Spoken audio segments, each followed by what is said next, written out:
Hey everyone, it's Jen with Timeline Tarot. We're going to take a look at your current situation as of Thursday, July 17th, 2025. I'm going to begin with Aries, work my way around the zodiac wheel here, ending at Pisces. Timestamps, as always, will be in the description box.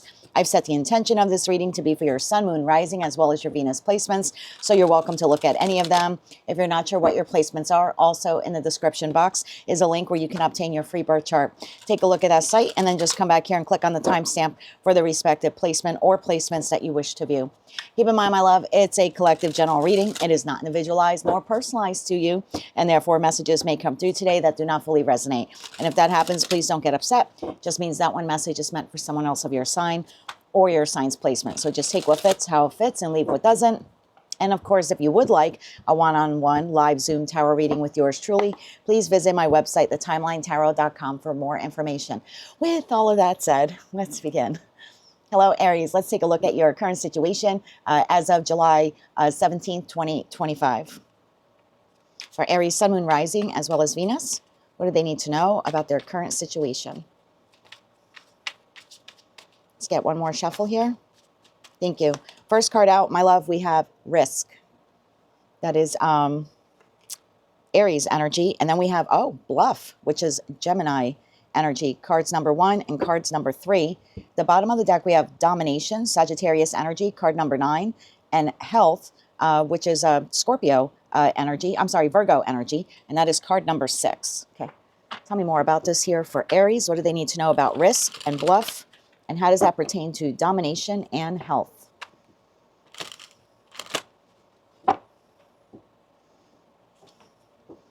For Aries, Sun, Moon, Rising, as well as Venus.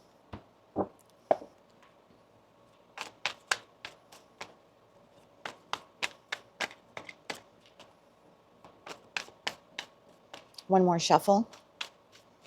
Thank you. First card out, my dear, we have is the Ten of Pentacles, followed by the Six of Wands, the Three of Swords, the Seven of Pentacles, the Eight of Cups, and the Seven of Swords. Bottom of the deck, we have a Five of Swords, we have the Hangman, and we have the Strength card. That leaves Temperance, Knight of Pentacles, whoa, and the Tower at the bottom of the deck. I feel like something is about to change. Now, the interesting part here of the reading is we have the Ten of Pentacles to the Seven of Pentacles, Six of Wands to the Eight of Cups, and Three of Swords to the Seven of Swords. 3 plus 7 obviously is 10. And then with that Tower, something's about to change. I think the overwhelming feeling that I get here for you, Aries, and I'm going to take a look at your blocks and challenges afterwards. I haven't been doing that with the weekly your current situation readings, but I think maybe every other week I'm going to do that just to kind of help the collective move along on their journeys, because I'm noticing some signs are stuck. And I feel like you're one of those signs that are stuck. There's something here you want to move towards. I've been seeing it for months now for the Aries collective. Now, some Aries have made it, like individually, they've made that transition. But I kind of have a group of you here on the channel. You're stuck. You are internally conflicted. Five of Swords to the Hangman to the Strength card. This is being internally conflicted about moving in a particular direction. And the reason why you're holding yourself back, because Strength is Leo energy, and Leo energy is unlike yours, even though it is a fellow fire sign, it's a quiet strength. And so you are holding yourself back. Strength, holding yourself back. Hangman, holding yourself suspended. Why is that? Because of the Five of Swords. There's internal conflict here. I think for some of you, it's a little emotional as well as mental, right? Because swords rule the mental suit in tarot. There's something here about if I want to move towards what I would really like to do, right? If I am in my dominant energy, Aries energy, like the Emperor, if I'm dominant and I take the risk to move towards what I desire, then I have to leave something or someone behind. I kind of feel like you are straddling two worlds right now in that Seven of Swords energy. So what do I mean by that? I could be speaking to an Aries where you work for a company. I'm just going to use work as a prime example. I feel like a lot of people can relate to that, and then you can apply it to your life how you see fit. So I could be speaking to an Aries where, let's say, you have your typical Monday through Friday 9 to 5 job. And then you're doing this little side gig on the side. You really like the side gig. You're like, I would really love to do that for the rest of my life, right? I would love to take the risk and be dominant and be in my energy. And I think it would be for the betterment of my overall health. Like, I think I would be better off financially. I would be better off emotionally if I just take that risk. But I don't know if I want to leave the dependable, typical Monday through Friday 9 to 5 job and take a risk on something that I only think would be emotionally and financially satisfying. So there's something like that here, whether this is a situation an environment, a connection, a life path. It's like, I would really like to take the risk, but I'm not sure if I can. I'm getting the feeling here that this bluff is actually you doing this to yourself. I feel like you're trying to talk yourself out of doing something here.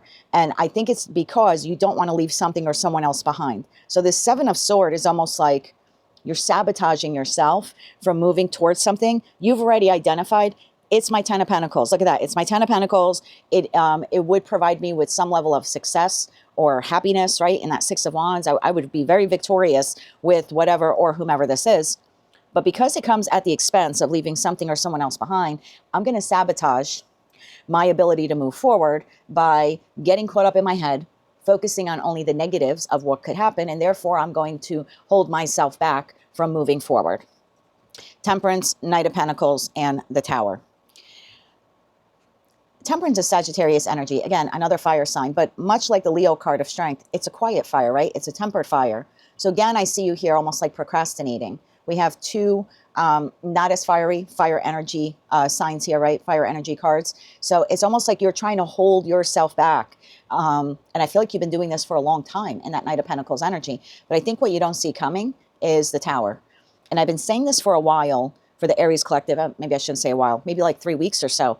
I kind of feel whether you have like 2 options or 3 options or 4, right? I don't know your particular situation, but I feel like one of the options, which is the one you've already consistently in your readings shown as 10 of Pentacles and 6 of Wands, I feel like it's going to vanish. And so what do I mean by that? Well, let's go back to the work analogy. You have your typical Monday through Friday 9 to 5 job, and I'm not downplaying it by saying typical, but then there's this other job, you've applied for it, they've made you the job offer, it's sitting here on the back burner, but how much longer is that job going to keep that position open for you? Because at some point, someone needs to fill it, right? Obviously, there's a need for that job to be filled. So again, just using work as an example, I feel like this offer opportunity that you've kind of put on the shelf, I think you have a good chance here of it leaving. And then you're going to be like, oh my God, what happened? Why did they take that away? Because you sabotaged yourself by talking yourself out of taking the risk. 5 of Pentacles, the Hierophant, and the 3 of Wands. And herein lies the risk. I don't know if I want to move forward from something that is the Hierophant, that is traditional, whether that, and that's some type of contractual obligation that you have here. It could be with an employer in a career and finance read. Hierophant is the job, the entity, the corporation you work for. Could be a marriage. This could even be something like changing political beliefs. Maybe you grew up thinking this way, this political belief, and now as an adult or someone who's older, because of your own gained life experiences, you're now changing political beliefs, but you're like, I don't want to come out publicly. I don't want to upset the family, the Hierophant. Or it could even be like a change of religious beliefs as well. It doesn't have to be political. I grew up in a very Catholic family. I didn't. I'm just using it as an example. And now suddenly, maybe I'm more spiritual. Maybe I'm dipping my toe in Islam. Maybe I'm a little bit interested about Buddhism. But I can't tell anyone. Don't want to upset my family, who raised me in this religious upbringing. So I don't know what the Hierophant represents to you. It's something that is traditional in nature, or something that you feel contractually obligated to, whether that's legally obligated or contractually obligated, like a job, legally obligated, maybe like a marriage, morally obligated. There's something here like that, and you're like, I don't know if I want to leave this behind, 5 of Pentacles, abandon it, and move forward towards the new, even though the new is something here that in the Magician energy, you've manifested. I think you got a Tower coming, my friend. I don't know what's going to give here, whether it's the traditional that you're trying to hold on to, or the new that you've been contemplating moving towards. But I feel like, and I forgot what sign I was explaining this to. My take when I see the Tower, and I'll give you a very brief rundown. When I'm reading tarot, I always look at the minor arcana cards as you and I. And the minor arcana cards for me, it's like, this is what we're going to do. This is what we think. This is how we feel, right? This is who's coming towards us. This is how we're going to react. They're going to react, et cetera, et cetera.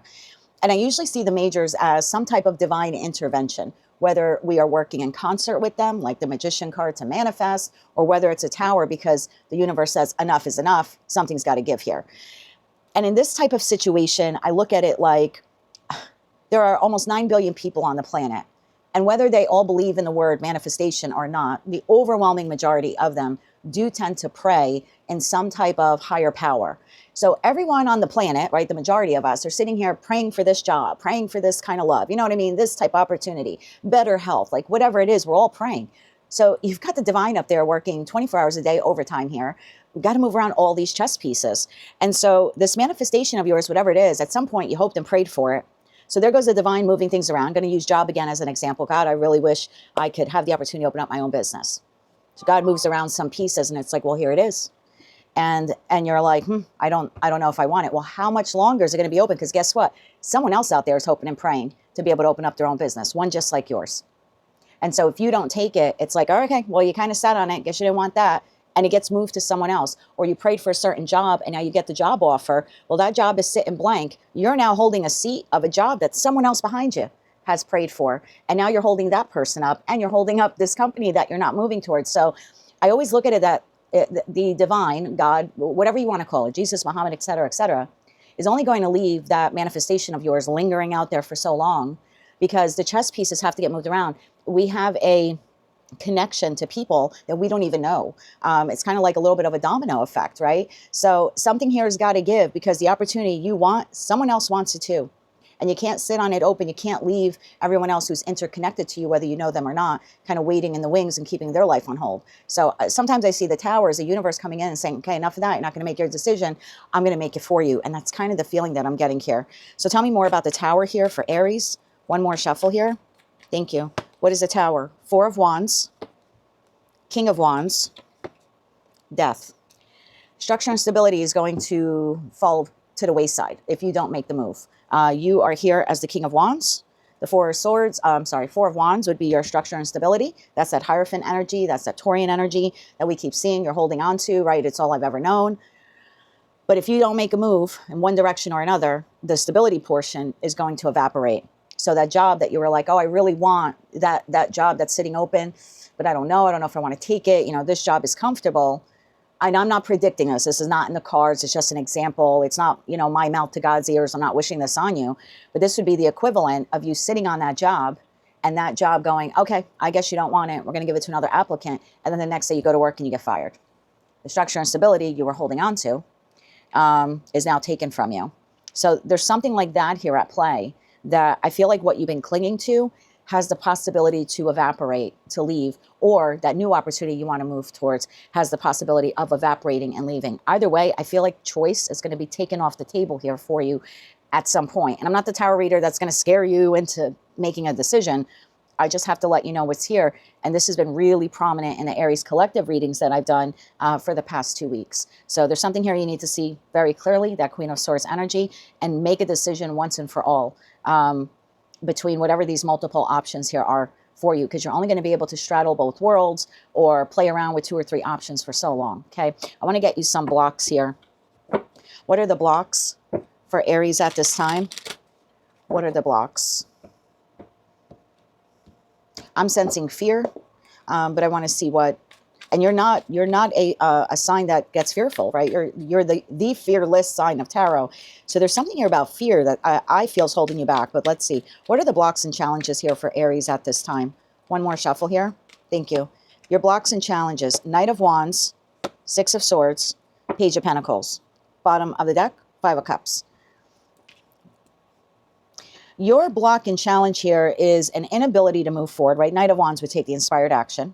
Six of Swords to move forward. Page of Pentacles. I often look at the Page of Pentacles and the Knight of Pentacles, and I don't know if astrologically that's the placement, but I usually look at it as Virgo energy. And I look at it as Virgo energy because the Page of Pentacles is an offer, the Knight of Pentacles is an offer, and I feel like in order to create the offer for yourself or accept the offer, we got to lean into Virgo energy. And Virgo energy is all about high-vibing Virgo, very organized, being very systematic, creating a plan. And so if I'm looking at it that way, your block and challenge here is being able not just to move on in a particular direction, just starting off from, ground level 1, there's an inability here for you to actually create a plan. That's why you're unable to move forward. You're getting too lost in the details. Five of Swords, Gemini energy, basically, right? Low vibe kind of Gemini energy. And I don't mean anything bad to the Geminis. I'm a Gemini sun card. But sometimes we get so caught up on the details that we block ourselves from moving forward because that's what creates fear. Oh, I can't do this. I can't do this. What if this? What if this? We think of all the negatives and then suddenly we halt. And that's why a lot of people say with Geminis, oh, you're two-faced, or you can't pick a side. It's not that. It's that ruling the sword suit in tarot means we get caught up in our head a lot. And even though we want to move in a particular direction, we seem to get stuck in indecision more often than not, because the mind takes over and plays on all of the negative aspects of what could happen. So the block and challenge here for you is you keep getting stuck in the negative. The reason why you keep getting stuck in the negative is you're not creating the plan. If you can create the plan and say, oh, for me to leave A and move towards B, I have to do 1, 2, 3, 4, 5. Great. Now I got a visual checklist. Now I can start, oh, now it's not moving forward. It isn't so scary. So there's your block and challenge here is like creating some type of organized process for you. I think that's why it's so overwhelming. Oh, I can't open the business. I got to do this and this and that. But if you actually write it down, and now you make it, this kind of bullet point checklist that you can go through. Now it's not so scary, because now you can just roll one step, after another, and finally get to where you want to go, or make the decision that you want to go in. 5 of Cups, 8 of Wands, and the 4 of Pentacles. I feel like this is you. There's going to come a point here. You're being flanked here by, I don't know if I want to leave the past, and so I'm stuck in the present, but you got fire energy here in the middle of 8 of Wands. I feel like something's going to give. I actually think you're going to do something before the Tower sets in. That's just, my opinion here, energetically reading, because I don't think you want to lose the real option that you want to move towards. I think at the end of the day, I hate to say it, I think the one thing that's been holding you back has been fear. But at the end of the day, I think fear is going to be the ultimate motivator for you to actually move forward. For whatever reason, you need to sit on this a little bit more. But I think at the end of the day, you're going to take a risk. I really do. I think you're going to put in an end. At the very least, you're going to put an end to the indecision. And that I like for you a lot, because you've been stuck in this now for probably 3 or 4 weeks. We just sort of keep circling back here on this message. So I would say hang in there and definitely start creating some type of list. And if you're having difficulty between 2 options, let's say it is 2 jobs, well, you can, again, make that side-by-side comparison list. This job pays me this amount of money. This job pays me this amount. This offers this type of benefit. This offers this type of benefit. You know what I mean? What are the sick days? And then you can compare and go, oh, okay, well, these are the hours. This is what I get paid. But this one seems better because it has more benefit, a better benefits package or something like that. I just think comparing a list, whether you're going to do it on your phone or actually write it out, I think visually seeing it would be a lot easier for you then to make the choice in whatever direction you want to go in. That's what I have for you, Aries. That is your current situation as of Thursday, July 17th, 2025. Did I say Thursday, July? Yeah, I don't know. If I said January, I'm sorry. I meant July, Thursday, July 17th, 2025. If you like that message, it resonated with you, you want to claim all or part of it, please be sure to click like, share, and subscribe. And until I read for you again, I'm wishing you light, love, and peace. Hello, Taurus. Let's take a look at your current situation as of Thursday, July 17th, 2025. What does Taurus need to know about their current situation? For Taurus, Sun, Moon, Rising, as well as Venus.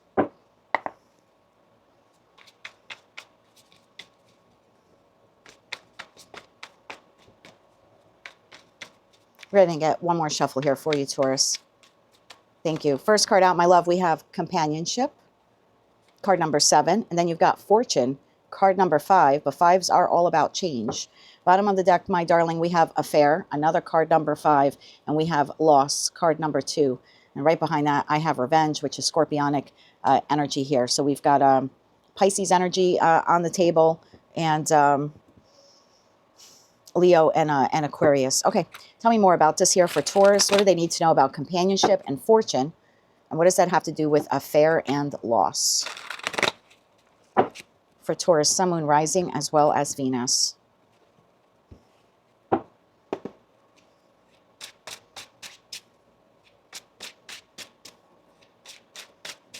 One more shuffle here.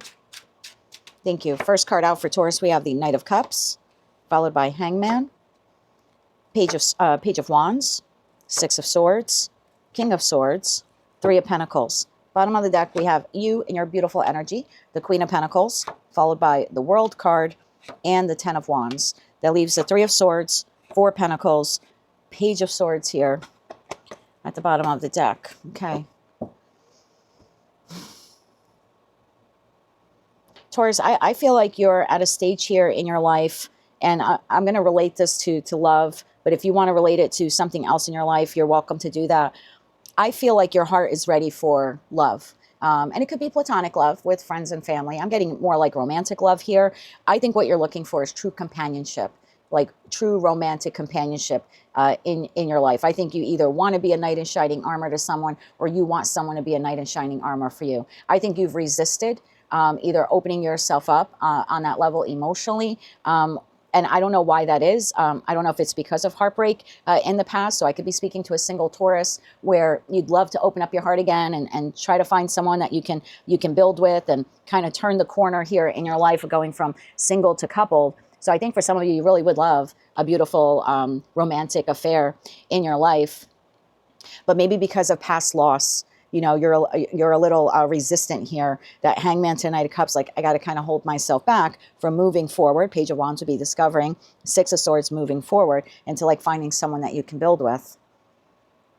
For others of you, I could be speaking to a Taurus where you currently are in a connection. There's a lot of heartbreak in the connection, right? There's been a lot of loss in this love affair, in this romantic relationship.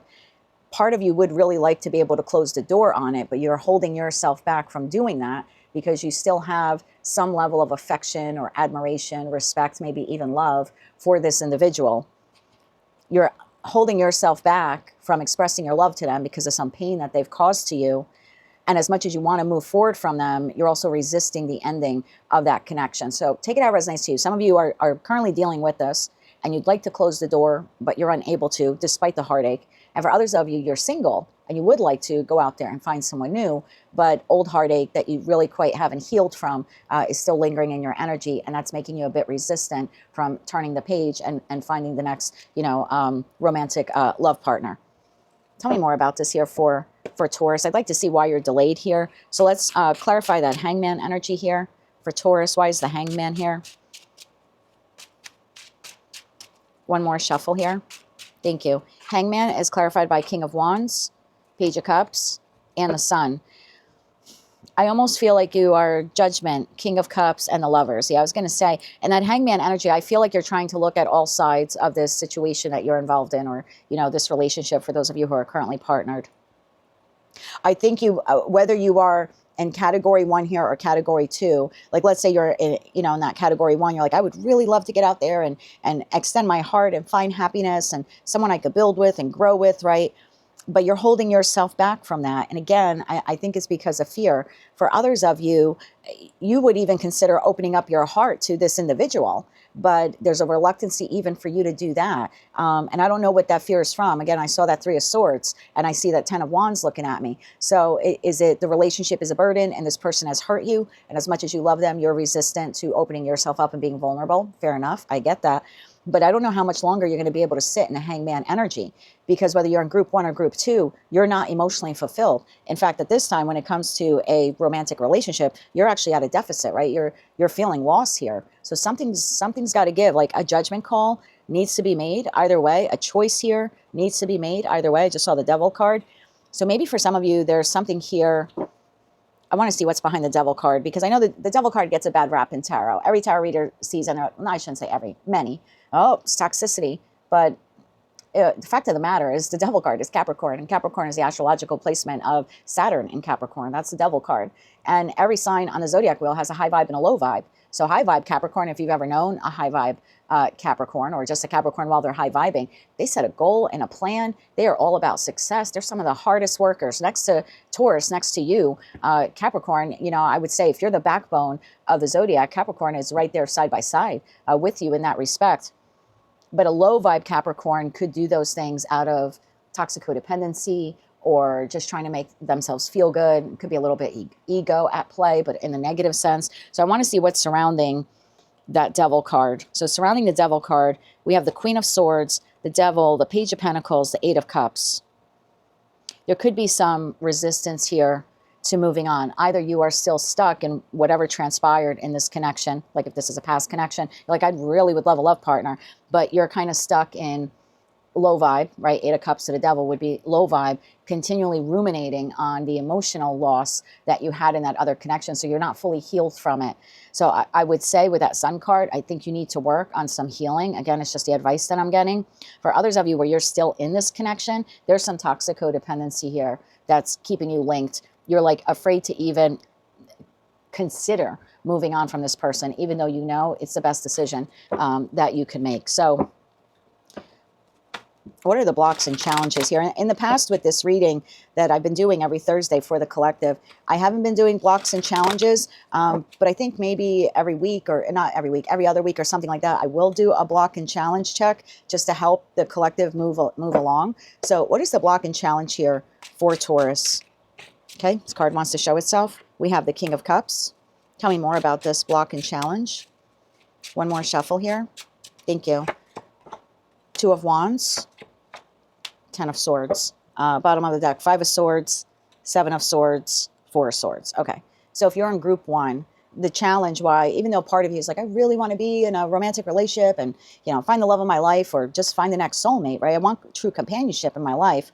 The block and challenge here is not healing. 4 of Swords, not healing that 7 of Swords, not healing the 5 of Swords. Whatever transpired in that other relationship, whether it was lies, betrayal, deception, trickery, it's almost like you're sabotaging yourself from entering another connection because you have not quite yet healed from the last connection. Even if that was 6 months ago or a year ago, you haven't been focused on the healing. You've been doing other things. You're staying busy in that 3 of Pentacles, doing other things, other responsibilities, work projects, new endeavors, collaborating with people, but there's no true time allocated towards healing. And that's really what needs to be healed, needs to be taken care of before you can move forward. For others of you, your inability to move forward, and I wish I could show you the cards the way they came out, so I'm going to do my best to show you this.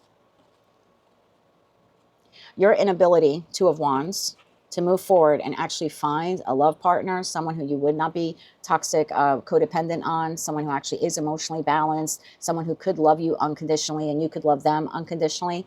The reason why you're unable to move forward towards that person is because you don't even want to admit the betrayal that is currently taking place. Your back here is turned to the 10 of Swords. It's like, I don't want to see it. I don't want to see it. And this King of Cups energy could also just be, you have so much love for this person that you're like, I don't even want to see what's happening here. So there's something like that here at play for the Taurian collective. I'm going to get you 3 cards of advice here, Taurus, but I definitely think that you need healing here. I think you have a great capacity for love. I know this. I was married to a Taurus for 21 years. And even though the last, couple of years of the marriage weren't the greatest, throughout that, I got to say, being married to him, exceptionally generous when it came to, building a life together and acts of service. But, towards the end, when the marriage was going bad, he didn't want to recognize it. It was very much this type of energy. He just did not want to see it. And I kind of feel like that's sort of what's at play here for you. You don't want to see the betrayal that's taking place because you have too much love or admiration or respect for this person. And it's like, if I look at that, that's going to change the way I look at them. And then I have to move on from them. And moving on from them is going to be a heavy lift for me. So it's almost like, well, I'm just going to stick my head in the sand and pretend everything is fine.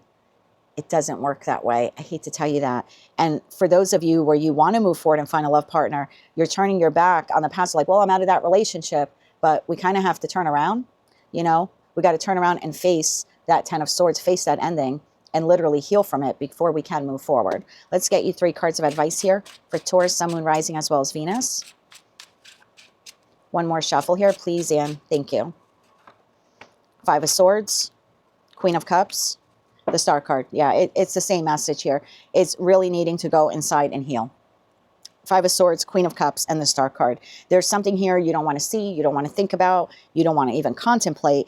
And the 5 of Swords card, these people are turning their back. It's like, I don't even want to look at the conflict. There's 2 swords on the ground. This person's holding 3 swords, heartbreak. I don't even want to look at the heartbreak. I don't want to look at the heartbreak. But that's the only way to heal through it. I feel like this situation changes for you. We've got the 2 5s and numerologically speaking, sorry, it's Mercury retrograde. We're a day away from it starting, and I'm a Gemini, so it's hitting me hard.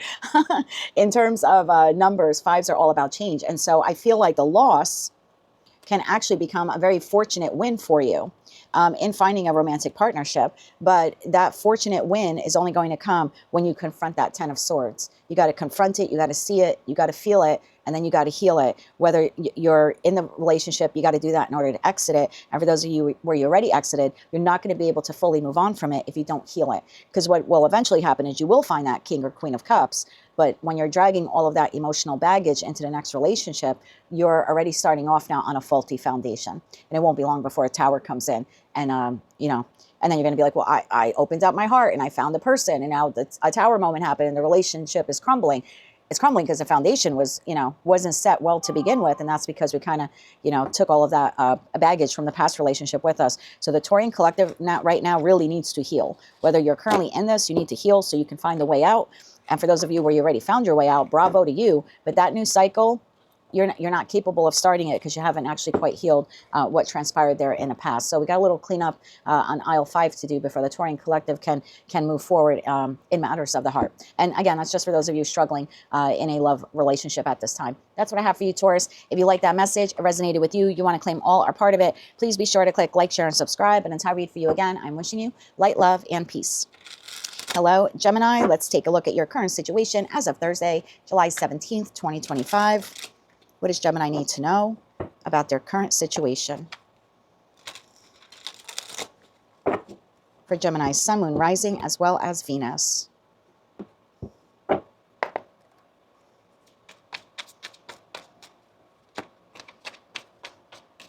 The status card came flying out. That's card number 2. That's Taurian energy. One more shuffle here. Thank you. The second card out, oh, we have egotism. That's a little low vibing Leo there. And then we've got publicity and we have caution. So you got 2 5s on the table, 2, 5, 5, and that caution card is a Virgo energy 6. There's a need here for you to go slow. There's something here in your life that you're succeeding in. There's a need now for you to pull it back. Like it's almost like you can't let it go to your head. Okay.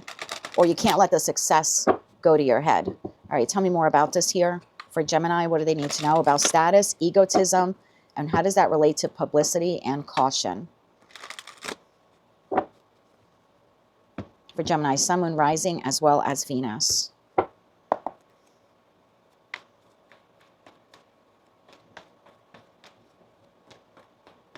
One more shuffle here.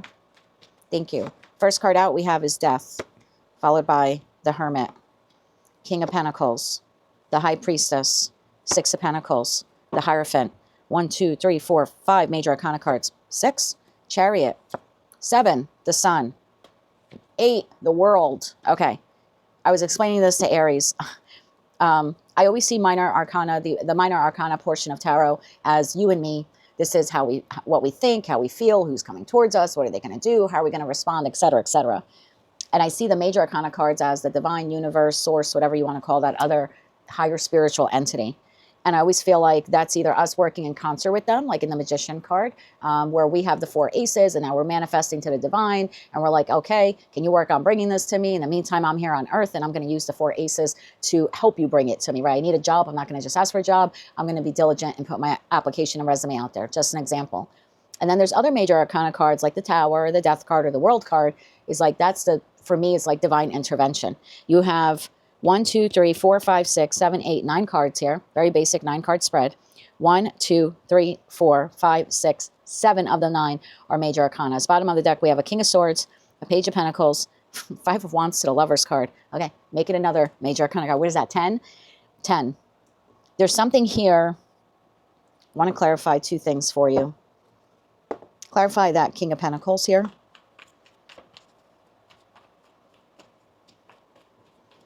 One more shuffle here. Thank you. King of Pentacles, clarified by 10 of Swords, Ace of Pentacles, Wheel of Fortune, another major arcana card. What is the 6 of Pentacles here? We've got the 2 of Wands, 9 of Pentacles, Knight of Pentacles. Bottom of the deck, Page of Pentacles, 5 of Wands, 4 of Pentacles. So, Gemini, there's something here you're doing. I don't know if it's career and finance. I don't know if it's in love and romance, right? It's a collective general reading. You're doing something here at full throttle. You're doing this at full throttle either because you want the status, you want the success, you want the person, you want the publicity. I think you're spinning too many plates in the air. And I think in your reading that I did, I said you're a manifesting machine or something to that respect. I was like, you want it all right now, and you're trying to do it all. And you're trying to find a love partner or balance the current love connection. You're working on your health. You're manifesting money. Some of you launching your own business. You're taking care of the kids. You're spinning way too many plates here. And because you're riding high, as you should, Jupiter moved into Cancer. Jupiter rules our opposite sign of Sagittarius. If you've seen my readings before, you know I mention it all the time. When we have our opposite signs ruling planet in our sign, it becomes debilitated. So for the last year, we had Jupiter in our sign. And although we may have had some highs and lows when it came to money or love, there was no real consistent growth. I shouldn't say that. There was no big rocket shot of growth. It was just, we're going up, then we're going down, we're going up, 2 steps forward, 1 step back. Slow incremental progress with a lot of lows. Now that it's moved out of our sign and it went into Cancer, Jupiter in Cancer is exalted, right? Because Sagittarius is not Cancer's opposite sign. So now it doesn't just benefit us, it benefits the whole zodiac. Now you're getting a boost. Now there's a charge of energy. Now there's all these ideas. Oh, I could do this. I could do this. I'm so enlightened because what I went through in the past. It's my time. It's my time to move forward. I'm going to make money. I'm going to be famous. I'm going to find the love of my life. I'm shooting for 10 of Cups, 10 of Pentacles. Easy does it, my love, because you are about to burn yourself out. There's a caution card here in that Virgo energy. Virgo energy, high vibing Virgo, which is another, is also ruled by Mercury like we are. And we can take some lessons from our sister or brother there, mercurial sign of Virgo, because a high vibing Virgo is very Page of Pentacles energy. It's caution. It's, I need to create lists. I need to be organized. I can't be spinning plates everywhere and running around like a chicken without a head, like my father used to say. So something here has to change. You're doing too much. I'm not telling you not to do too much. I'm not telling you not to go for the love of your life. I'm not telling you not to take care of your responsibilities, but you're too scattered. Your energy is too scattered. And what happens when our energy is too scattered, 2 things happen. We become a jack of all trades, but a master of none. So we never really get to that dream, that goal, that 10 of Cups, 10 of Pentacles there in the Sun card, which we think we're headed towards it in the Chariot. We're like, I can see it, I'm running towards it. And then the second thing that happens is you don't run towards it, you actually run into a wall and you become depleted. So 2 very strong messages here for the Gemini collective. Not telling you not to do all of this, but you got a Death card, transform it, because this is Scorpionic energy, how you're doing all of these things. You need to be a little bit more organized or you're going to burn yourself out, whether that's financial burnout, emotional burnout, literal physical burnout, like you could start having some health issues here. There's something you're doing way too much of. And I think for a lot of you, it's a lot of different things because it's like, I want it all. And I get it because I feel it too. I'm a Gemini sun and I'm having all this energy. And I think it was last night, I went to bed at like 9 p.m. That's like unheard of for me. And I would make fun of people who went to bed at 7, 8, 9 o'clock. And there I am getting into my PJs at 8:30 at night and brushing my teeth. And I was like, this is burnout. I'm doing too much in the house. I'm trying to do the readings. I'm absorbing a lot of energy when I do this. And so I'm kind of taking this a little bit as a message for myself, caution. But this didn't come out because it's my reading. It came out because it's your reading. You're trying to do too much. And I think there's a possibility here that you can like burn yourself out. It's like you're gonna crash 10 of Swords before you even get to see an ounce of success. It's like I want to be the King of Pentacles, but you're going to crash and burn before you even get to the 1 Pentacle. There's something here about slow and steady progress. The 2 of Wands, you've got a choice here. You could keep going down the road you're going down. I think you're going to crash and burn. And then you're going to be like, God damn it, God never wants me to succeed. No, they do. It does. He does. She does. But you got to go slow. 9 of Pentacles, slow. Knight of Pentacles, again, Virgo energy. You have to be a little bit more organized and plan and create your list. And I know we don't like doing that, but there's definitely a need here to do that. I want to look at your blocks and challenges. I haven't been doing blocks and challenges in these readings, but like I was telling Aries and Taurus, I think every other week, maybe every 2 or 3 weeks, this reading will be a little bit more in depth. We'll look at the blocks and challenges, just kind of help all of us move along on our journey. So what is the block and challenge here? Because this is going to be divine intervention here. Like there's something here about needing to transform, being wise, hermit energy, being wise and transforming the way we do things. And I think you know this. If this message is resonating with you, High Priestess energy, you already know you're doing too much. You're either getting fatigued and tired like I am, or your brain's a little scrambled, got some scrambled egg brain going on because you don't know what to do next. There's something here that the lesson here is the slow approach is far better. Even though you want to get in the Chariot and go fast, the slow approach will actually get you to where you want to be. Let me look at blocks and challenges here for Gemini. What are the blocks and challenges at this time? One more shuffle here, please, and thank you. Block and challenge. Ace of Swords. Justice. 7 of Wands. So there's this thing in the Gemini collective, this idea or something like, I have to do this. I have to be victorious with this. I see it clearly. This is what I want, who I want, how I want it. And I have to bring justice to myself. And I got to stand my ground. And I got to fight for this. Fair enough. Please do it in moderation before you have some health issue. I don't read health in personal readings because it's against the law in my state. But when we're speaking about health and possible burnout, Ace of Swords for me could very well be a medical issue. Pace yourself. Pace yourself. And if this is a bad habit you have, like smoking, I'm going to raise my hand on that one, drinking in excess, drugs in excess, this is a very cautionary tale. Don't be so in your ego that you think you can continue doing that and running your body down, because you could really end up having quite the medical mishap or injury here. Even those of you currently recovering from a health issue. If you start doing too much or in your ego and you're like, I could get this done and this done, and you're not paying heed, you're not taking caution, I think there could be a medical mishap here as well. Same thing, driving around, getting to too many responsibilities, not giving yourself enough time to get from point A to point B. It could also be something like an accident as well. I'm not the tarot reader that scares people, but I need to tell you what's on the table. Way too many major arcana cards. It's scaring the crap out of me, and I'm a Gemini sun. So we got to dial it back and take it slow. Page of Cups, Ten of Pentacles. I'm telling you, the devil. The devil will get the better of you. If you're in your ego, you're doing this for status, you're doing this for publicity, you're putting too much in, that is low vibe. You're too materialistic right now. Dial it back, Gemini, dial it back. Let's get you 3 cards of advice here, although I think I've given you all the messages, I've channeled now, but if you don't slow down, the universe is going to make you slow down for you. 3 cards of advice here for Gemini. 3 cards of advice here for Gemini. One more shuffle here. Thank you. 3 cards of advice. 9 of Wands. Don't run yourself ragged. The Moon. 5 of Swords. There's your conflict. And that's what you don't see coming. Don't run yourself ragged financially, mentally, in respect to your physical health.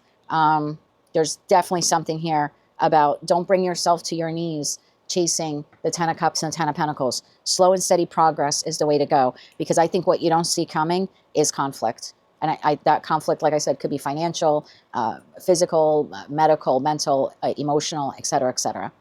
Bottom of the deck, Queen of Pentacles, Knight of Wands, King of Swords. That's seeing things very, very logical, saying, okay, I'm going to take the inspired action towards something that I want, because King of Swords would see very clearly. Knight of Wands, inspired action, right? No one's telling you not to go after the gold or the goal, but Queen of Pentacles would be take it down a little bit and be very grounded energy. Taurus happens also to be a Virgo sister or a brother sign. So there's something here about getting a little bit more grounded and taking your time towards whatever these plans or these goals are, anything like that. I know for myself, I was going to start doing like this renovation project in my house by myself this weekend. I'm just going to pace myself now doing it. I had a time in my head. I wanted to get it done in 7 days. Now that I've seen this reading, I think I'm going to take 2 or 3 weeks to do it.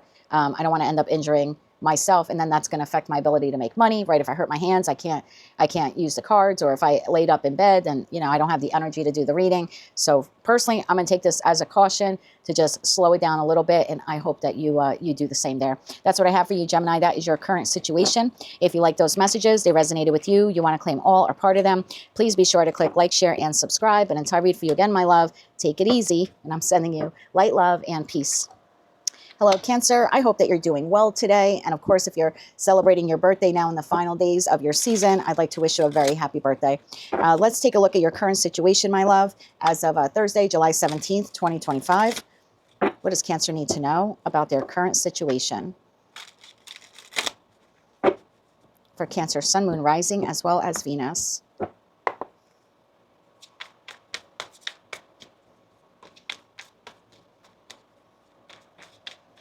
One more shuffle now. Thank you. First card out, Authority. I almost wanted to say it like Cartman from South Park, if you've ever seen that cartoon, seen that show. That's card number 10. You then have Detachment. That's Aquarius energy. Card number 11. 10 and 11. Bottom of the deck, we have Extremism. Card number 8. And we have Affair. Card number 5. Oh, followed by Romance. Card number 2. Okay. It's almost like a 2 of Cup energy here. We have Taurus, we have Leo, we have Scorpio, and Aquarius here on the table.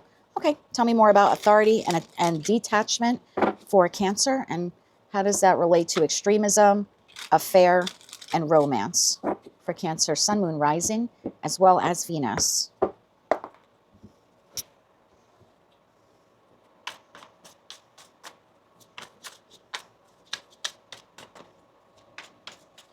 Let's get one more shuffle here. Thank you. First card out, my dear, we have the Emperor, the Hierophant, the Lovers, the Ace of Swords, the King of Swords, the Eight of Pentacles. Bottom of the deck, Knight of Cups, Seven of Wands, Four of Wands. That leaves the Nine of Swords, Two of Pentacles, Page of Pentacles, and the Hermit here at the bottom of the deck. Why is the Lovers here? Why is the Lovers here? One more shuffle here. Thank you. The Lovers is clarified by the Chariot, the Hermit, and the Empress. What's the King of Swords? Why is the King of Swords here? One more shuffle here. Thank you. This is clarified by the Nine of Cups, the King of Pentacles, and the High Priestess. So then why the Seven of Wands over there? Why is the Seven of Wands over there? One more shuffle here. Thank you. Seven of Wands clarified by the Hangman, the Three of Cups, and the Tower. Okay, that makes sense now. Nine of Wands, Three of Pentacles, Seven of Cups. I just heard, I don't want to do this again. Five of Cups, Knight of Swords, the Moon. I don't want to do this again. Okay, I feel like I've tapped into a group of you, Cancerians, whether you're Sun, Moon, Rising, or Venus placements, where you had a relationship where either you were married to this person, or you wanted to be, or you wanted some kind of higher level of commitment. You saw this person as your emperor or your empress, meaning like your divine counterpart, your twin flame, your soulmate, the person you felt, I'm meant to be with them, they're meant to be with me. You could have felt like we're on the same page, we have the same morals, the same values, maybe even the same religious or spiritual or political beliefs in that Hierophant energy. There was definitely something here where the relationship was moving forward in that Chariot energy, and then it came to a stop. Hermit energy is a very quiet Virgo energy. So it's like someone here made the choice. I thought I was with my person, and for whatever reason, we were moving forward, and it came to a stop. Had some kind of tower moment. Came to a stop. I feel like in your heart, you know what the Nine of Cups is to you when it comes to love. You have an idea of what your ideal partner should look like and be like, and if I asked you to write it out and make a checklist or bullet point, you could probably do it very easily because you've given considerable thought of this. You're also a highly intuitive sign, so with the High Priestess energy, you know exactly what you're looking for. You're looking for a King or a Queen of Pentacles. You're looking for someone or interested in being with someone that can really go the distance, right? The King and Queen of Pentacles, they're the marrying King and Queen of Tarot. Whether you believe in marriage or not, it's just, those are typically, that's the suit that's in it for the long run, right? Pentacle energy, we're always talking about years. And so I think you see it very clearly in that King of Swords energy. I know exactly the type of relationship I would want. An Eight of Pentacles, I would nurture it, right? This person is watering the sunflowers. You know, I would wake up every day and nurture that lover and nurture the love that we have. And yeah, Ace of Swords, I see it very clearly. But because of what's transpired in the past, you actually have become detached from your heart. You have gone to the opposite end. Like, that's why we have the extremism here when it comes to romance, romantic affairs, right? Romantic companionships, romantic relationships.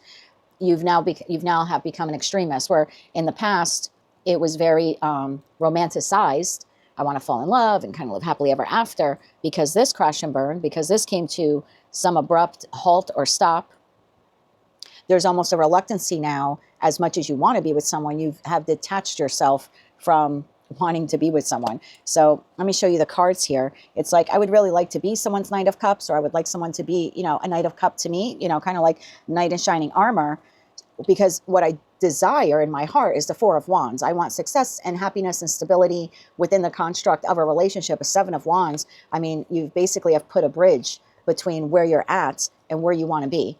And the reason why you've done that is because of the Hangman, the Three of Cups, and the Tower. Because the last time I had this Three of Cups connection, and it was fun, and it was loving, and there was companionship, and we were starting to build on that Three of Cups to get to the Ten of Cups, it crashed and burned on me. And now I'm in suspended mode here, Hangman energy. I don't know if I want to take the chance again. Fair enough. But you are stopping yourself from having what you truly desire, because you're allowing the fears of the past to become the authority of your love life. So if you're a single Cancerian, and and you're like, well, I really want a love partner, and I've been manifesting for one and hoping for one, energetically, you're a 10-foot tall bulletproof wall that no one's going to get through, energetically speaking. Even if outwardly you're like, I really want to have a love partner, energetically you're like, I don't want to go through that again. I don't even want to consider having a love partner. But love is your nature. Love is your nature. And so you're allowing this experience from the past to stop you from feeling love again, which is the one thing your heart really wants. And yet somehow you were able to detach from the one thing you really desire. In an act of protection, 9 of Wands, you've built this wall kind of around your heart, and you're like, oh, everyone is going to be at the 3 of Pentacles. Arm length, we're friends, we can hang out, but I'm not going from 3 of Pentacles to 3 of Cups. I want to take a look at what happened here with this relationship in the past. Because even though this person's no longer in your life, they're still controlling you. They're still the authority of your love life. Even though you've detached from them and you left them or they left you or whatever, the fact that you are preventing yourself from opening up your heart again when it's the one very thing your soul is calling you to do says to me this person still has control over you. And that's probably not something you want to admit. But it's the truth. What's the block and challenge? Actually, I want to look at that. Why did that other relationship end? Why did the other relationship end? Or for some of you, it's currently ending. I think it's more of a past connection, though. Tell me more about that. One more shuffle. Thank you. The ending. 5 of Pentacles, Page of Cups, Justice. Bottom of the deck, Temperance, 7 of Swords, Knight of Wands. Someone was uncommittal. Someone offered love, and someone rejected it. Someone offered long-term commitment, and someone rejected it. Someone came to the relationship being as well balanced as they could, Temperance energy, and someone came to this relationship being deceptive. Someone really tried balancing this connection, and someone else just didn't care. I'm going to guess you're not the person who didn't care. I think you gave your all to the best of your ability. But you're allowing the pain from that relationship to push you on the opposite end, where you were too soft before, and that's probably why this person ran as many red flags over you as they could have, and you were like, oh, look, it's a carnival. Don't be offended. I've been there, and I'm still attracted to them every now and then, not gonna lie. But there's definitely something here of you went from being too soft, and instead of this relationship and the end of this relationship toughening you up just a little bit, forging you through fire in that Queen of Wands energy, which is how you were supposed to emerge from it, you've gone to the opposite end, which is, I'm never going to love anyone ever again. But again, your soul is calling for love. It's calling for romance. It's calling for companionship. You were not meant to be here on this little blue ball and never experience love. So just because you maybe selected the wrong love partner, or you wore some rose-colored glasses with them, and I'm not blaming you, but we all contribute to that, right? When we refuse to see something that exists in a relationship. Lord knows I've been there a hell of a lot of times. But we can't allow that to prevent us from experiencing love. You want a long-term committed partner, and you're letting this jackass from the past dictate whether or not you're ever going to find a new person. Let's get you 3 cards of advice. I think you think because that person's no longer in your life that you're free and clear of them. You're allowing what they did to you to block you from love. That person has as much control over you today as they had in the past. 3 cards of advice here for my lovely Cancerians. One more shuffle here. Thank you. Strength. 3 of Pentacles.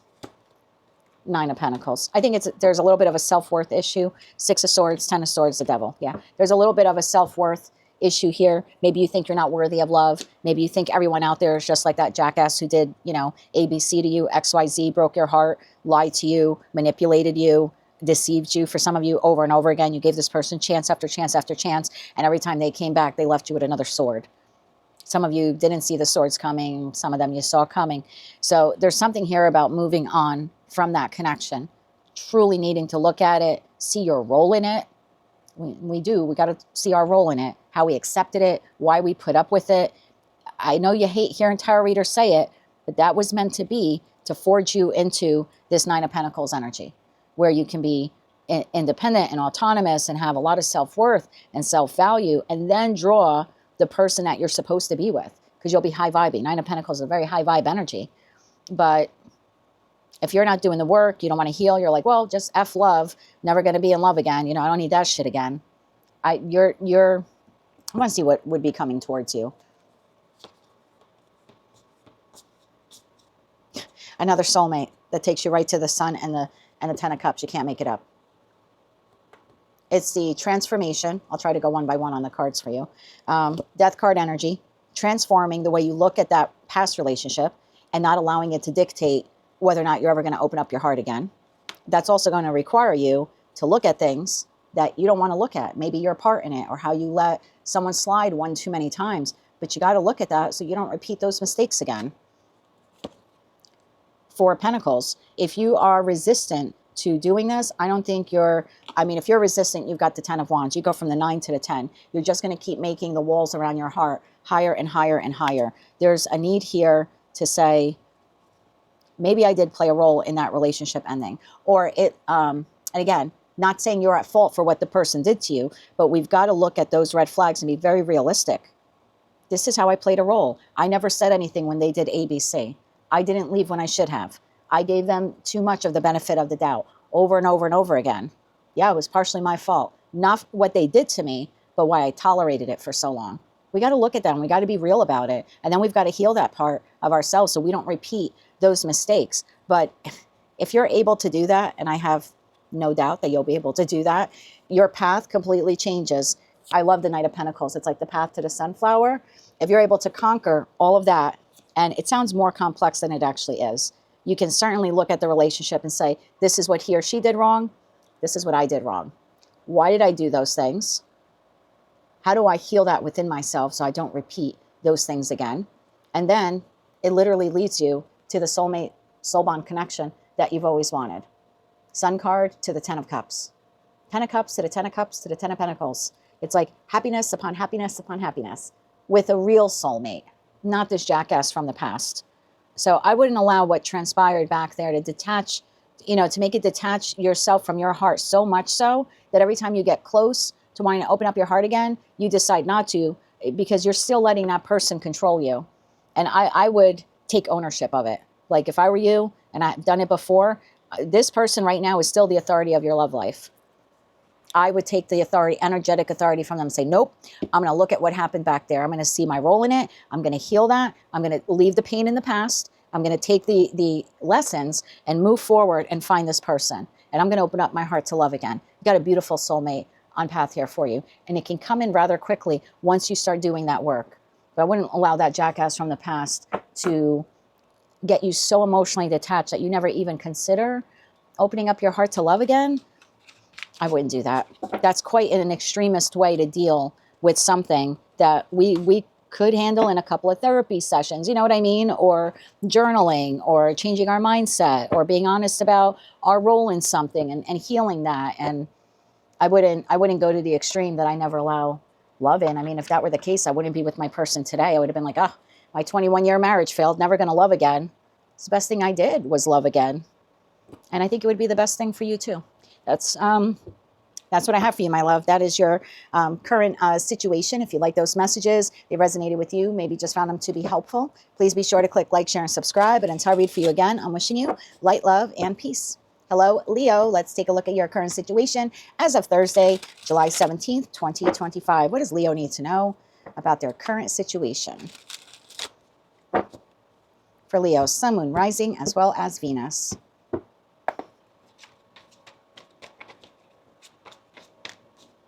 One more shuffle.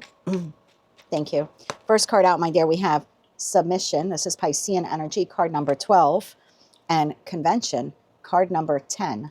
Bottom of the deck, my dear, we have Devotion, Aquarian energy, 2 Riches, and then Optimism. Okay, I kind of like this. Tell me more about this for Leo. Why is Submission and Convention in their current energy? And what does that have to do with Devotion, Riches, and Optimism?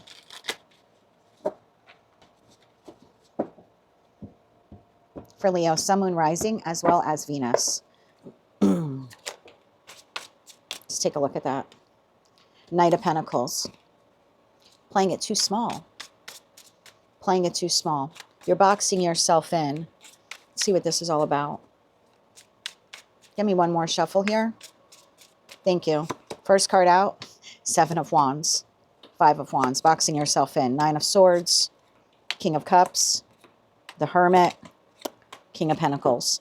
Bottom of the deck, 5 of Pentacles, the Emperor, and the 9 of Pentacles. That leaves the 6 of Swords, Knight of Swords, Ace of Cups, 10 of Wands here at the bottom of the deck. Why the 7 of Wands to the 5 of Wands to the 9 of Swords? I'm going to guess it's a past or current situation. I want to say past situation. Tell me more about this here for Leo. One more shuffle here. Thank you. 10 of Swords, Page of Pentacles, the Empress. Okay. Bottom of the deck, Queen of Swords, 4 of Cups, 2 of Cups, Ace of Swords. So you had a relationship, or maybe plural relationships, end terribly for you. Conflict, disagreements, we're not on the same page. I've been saying this to you in your readings, and I got a couple of emails from people who've dated Leos, and they're like, you could not be more wrong. Okay, maybe it's just not the Leo you dated, but the Leos I read for, here you are, again, Emperor, Empress status, and here's the past person or past people you've dated, Page. I mean, I can only tell you the cards that are here. So I feel like in the past, you were involved with an individual, or maybe for some of you, plural individuals of people who just weren't on the same page as you, whether that means they were immature or more immature than you are, because I'd like to think all of us keep a little sense of immaturity in us. I think that's the child in us. That's not always a bad thing. But Page of Pentacles to the Empress is like the equivalent of a 50-year-old dating a 10-year-old. Not that I'm condoning that in any way. I'm just trying to give you the idea here. So because you were involved with someone like that, or someone who invested, even that maybe they were mature, right? Okay, cross-watcher, I'll give you that. Maybe you were mature and you had a sensible job and all of that, but your ability to show up in a relationship was at Page level. You didn't invest. I'm speaking to the cross-watcher. You didn't invest a lot into a relationship for whatever reason. You were afraid of, commitment, et cetera, et cetera. So again, I have Leo here as an Emperor, Empress, involved with Pages in the past. And because of that disparity, energetic disparity in the relationship, or you were full throttle to commit and they were not, whatever the issue here was, it caused conflict. 5 of Wands, we're not on the same page. These are disagreements and arguments, and it left you up in your head. And then before you know it, the relationship ended, 10 of Swords. And as a result of that, you now have some really, really high boundaries. Boundaries are good, but they could also be detrimental. So what ends up happening, and I was telling Cancer this in their reading just now, if we allow all those past hurts to make us build this 10-foot tall bulletproof wall around ourselves, guess what happens? We box ourselves in.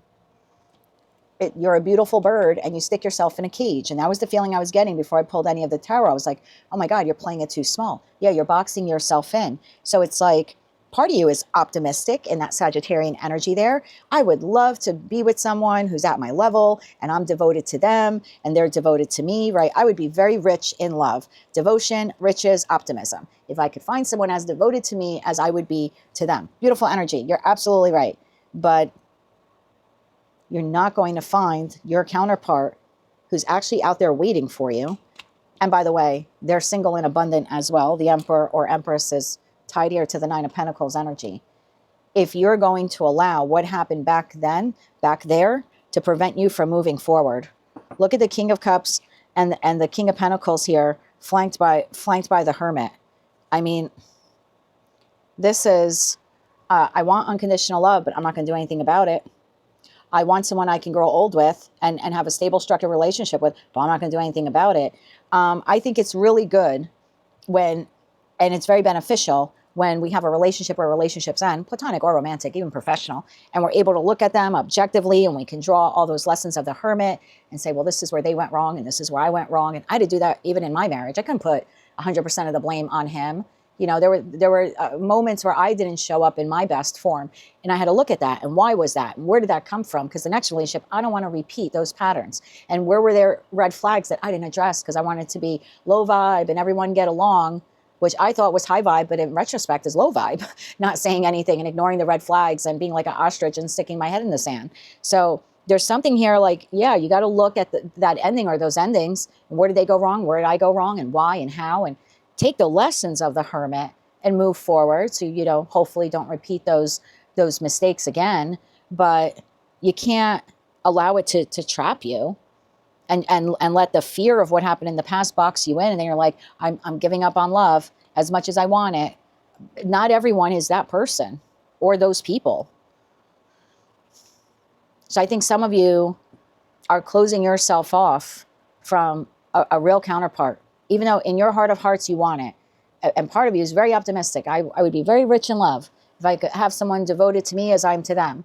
But because of what you've gone through in the past, you are not energetically open to that person. In fact, if that Emperor, Empress knocked on your door tomorrow, you'd probably turn your back on them and it would be a missed opportunity. There's your soulmate connection. Ace of Swords, that's the truth. Sun, 10 of Cups and 10 of Pentacles. And you would be like, I don't know. This person literally could come knocking on your door tomorrow and be everything you've ever wanted. And you would be like, I don't know if I want it. Because the last time I thought I had everything I wanted, it ended up not being everything I wanted. But did you know your worth last time? I don't think you did. Because I don't think you would have been attracted to a page if you knew your worth. So maybe that's what we need to work on, is your self-worth.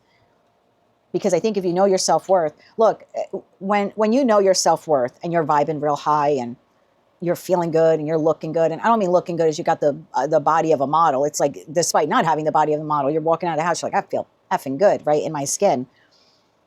Even though the pages and the knights might come along, you're going to be like, because you're waiting for that emperor, you're waiting for that empress. And that emperor, empress is going to be attracted to you because that's an energetic match. So, but if you don't know your worth and value and the page comes along and props you up on a little pedestal, that's kind of how we get bamboozled into these relationships, because they make us feel so good. And then we overlook the red flags and then we get low vibe and we don't want to make a problem because I like the way this person makes me feel about myself. But an emperor would make you feel that way about yourself also. And truth be told, you should be making yourself feel that way. That's self-worth, that's self-confidence, that's self-love. So I think you're selling yourself a little too short here. I think because you've had one page after another or one night after another, you think everyone out there is like that. It's not. You're boxing yourself in and limiting yourself when it comes to love. As much as you want to meet a divine counterpart, you don't believe you are a divine counterpart. That's why you keep entertaining pages. I'm a 51-year-old woman. Look, I love him to pieces, right? I'm so glad he's in my life. But let's say he wasn't in my life. I'm not going to suddenly be attracted to a 21-year-old. No offense to 21-year-olds. But I don't want to date a 21-year-old again. I dated a 21-year-old when I was 21. I'm 51 now. So as much as a 21-year-old puts me on a pedestal and tells me how beautiful I am, and I would not even be, I know my worth. I know what I bring to the table. I want someone who's my equal. And I don't think some of you know your worth. I think that's why when the pages come along, you kind of get like a little enamored by them. I don't think you give yourself enough credit about who you are, what you bring to the table. What are the blocks and challenges here for Leo? I wasn't doing blocks and challenges in the current readings, but I think maybe like once or twice a month I will, just to kind of help, move all of us along just a little bit. So what's the block and challenge here for my Leos? One more shuffle. Thank you. Ace of Swords. Basically everything I just channeled is the truth. There you go. Four of Swords. Yeah, you got to heal. There's a self-image issue here. Nine of Cups. One of two singular cards in tarot and you got it. This is healing self-worth. Eight of Pentacles at the bottom of the deck. Self-mastery. Advice here for Leo. One more shuffle here, please, and thank you. Nine of Wands. The Chariot. The Knight of Cups. Bottom of the deck, Two of Cups, Ace of Cups, Three of Wands, 10 of Pentacles, Four of Wands, Eight of Wands, Six of Wands, Jesus, Page of Cups. Look how quickly it comes in. How quickly it comes in when we get out of this mindset that we're not good enough, we're not worthy. Your advice here, my love, is to break that pattern. Move as far away as you can from that pattern. And your pattern is not seeing yourself for who and what you truly are and for what you actually bring to the table. If you can heal that pattern within yourself, and I have no doubt that you can, then I think you're going to attract a counterpart here. I think they come in hella fast. I really do. That's a technical term, by the way, but I think they come in hella fast. It took me probably the last year of my marriage, because a year before I was like, if this doesn't change within a year, I'm out.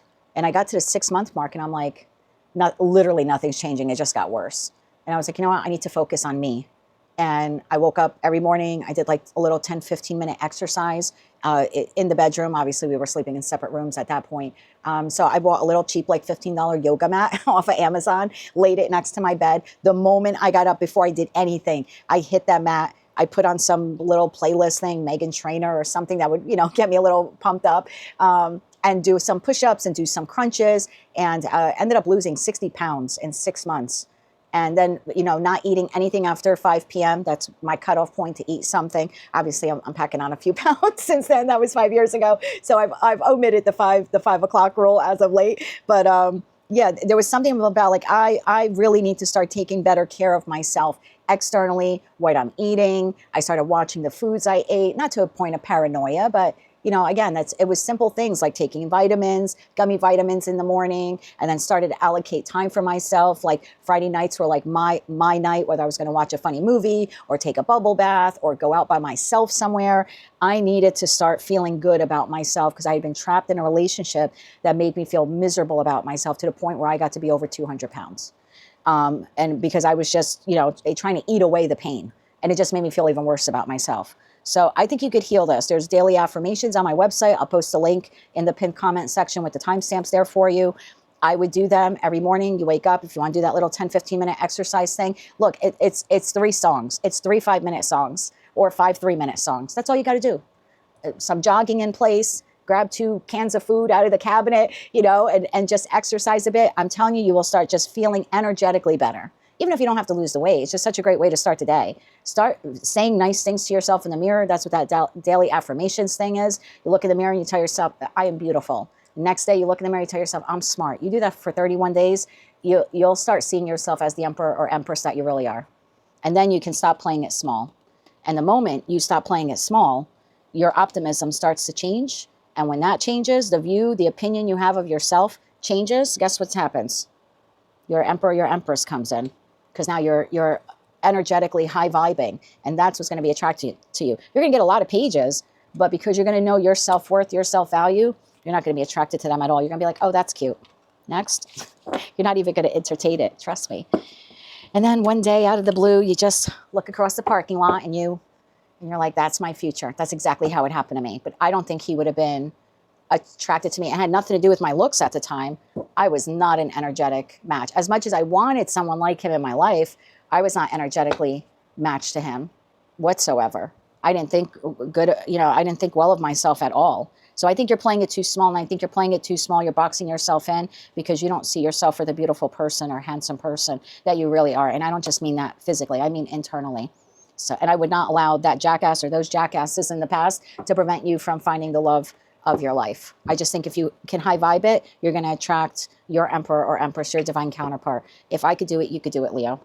That is what I have for you, my love. That's your current situation as of Thursday, July 17th, 2025. If you liked any of those messages, they resonated with you, you want to claim all or part of them, maybe just found them to be helpful or even hopeful, please be sure to click like, share, and subscribe. And until I read for you again, I am wishing you light, love, and peace. Hello, Virgo. Let's take a look at your current situation as of Thursday, July 17th, 2025. What does Virgo need to know about their current situation? For Virgo, Sun, Moon, Rising, as well as Venus. The humidity is making my hair start to frizzle and frazzle, so I apologize for that. I swear to God, I combed my hair today.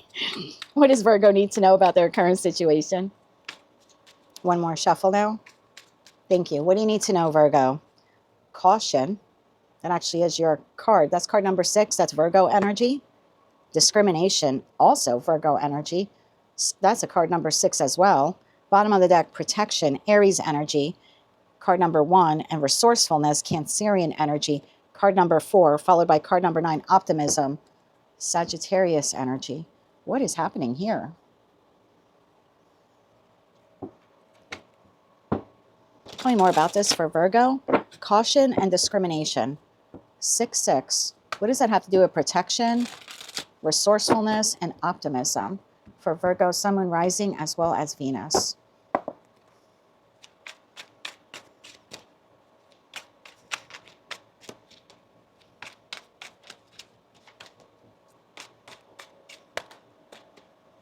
First card out, Ace of Cups, Queen of Swords, 9 of Cups, 7 of Wands. There's your caution.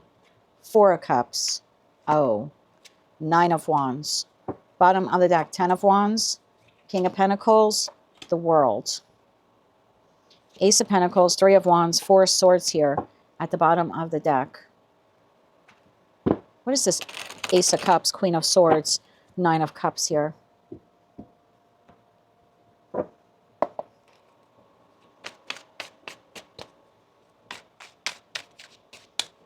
One more shuffle here. Thank you. 3 of Swords, Strength, 10 of Swords. Why the 7 of Wands, 4 of Cups, and 9 of Wands here? One more shuffle here.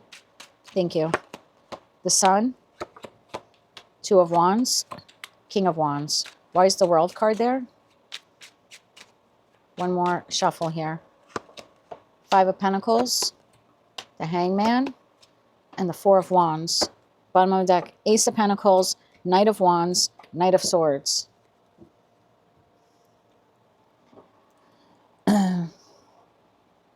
I have a feeling here. I've tapped into a group of you. I've seen some of your comments in the comment section. Actually, I've seen all your comments in the comment section. I know there's a group of you where you you're already in a relationship.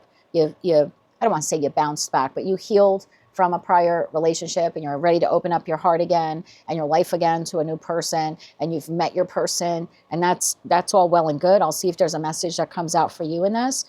But the main message here seems to be for the Virgos who want love in their life, and they are resisting it because of past heartache and past traumas. So there's a little too much caution here. There's a little too much of everyone is out to get me. Everyone is a wolf in sheep's clothing. So part of you is like very optimistic, right? I'm going to find the love of my life, or I'd like to find the love of my life. Very Sagittarian energy. I'm going to look out there into the world. I'm going to find my person. But then you are acting with such great caution that you're not allowing anyone in. So here's what I have for you. I have the I want love. I'm ready for love. I'm taking care of myself. Queen of Swords. I know exactly what I want in a partner. If I had to make a bullet list, like a checklist of the characteristics I want in someone, I know exactly what wish fulfillment would look like. And then this is how you actually show up energetically to the love scene. 7 of Wands, 4 of Cups, 9 of Wands. 7 of Wands, I'm standing my ground, I'm putting a wall up. Ace of Cups, no one is good enough for me. It's like discriminating against everyone. No one is good enough for me. 9 of Wands, I'm not doing this shit again. That's the feeling here. So I'm open for love. I know what I'm looking for. And then it's like energetically what you're giving off is, I'm not interested in anyone. I'm not interested in anyone. So it's so weird because you're like, I want a King of Wands or a Queen of Wands, someone who's vibrant and passionate and a visionary, and they're sexual and they look good. And I want to move forward in the world. 2 of Wands. I want to find this person. I want my happily ever after. I want the Sun. I want the 10 of Cups and the 10 of Pentacles. But energetically, you're like, mm-mm. And the reason why you're mm-mm is because of 3 of Swords, Strength, to the 10 of Swords. Strength card is Leo, but it's a quiet strength. It's not like a fiery kind of Aries strength. It's a quiet, I'm going to hold myself back. And so what I'm asking here, why you're holding yourself back? Because of betrayal and lies and deception and pain from the past. Give me a second, Virgo. I want to plug that in real quick for you. Sorry about that, Virgo. Once it gets to 10%, I start to panic because it gets warm up here during the day. And if that camera starts to overheat a little bit, that 10% gets to 0 really quick. So yeah, back to your reading. There's this whole thing of wanting love. I'm ready for love. Ace of Cups, Ace of Pentacles, right? That's the aces for me are the possibility. So you got the possibility to get to the 10 of Cups. You have the possibility here to get to the 10 of Pentacles. It's all wrapped up right here. You know exactly the type of partner you want. Like I said, if you had to write out these characteristics, you'd probably be able to do it no problem. But then when it literally comes time for you to look at this, like to get out into the world, here you are, King of Pentacles, whether you're masculine or feminine, to get out into the world and meet people, boy, is it a heavy lift for you. 10 of Wands, you're like, I don't know if I can do this. I don't know if I can do this after all. And look at the King holding this tiny little pentacle. You're like, it's like, well, I'll give a little. I'll give a little. There's a reluctancy here to energetically really open yourself up because of that Five of Pentacles. Five of Pentacles, Hangman to the Four of Wands. I want the happily ever after, however you define it, right? It's different for all of you.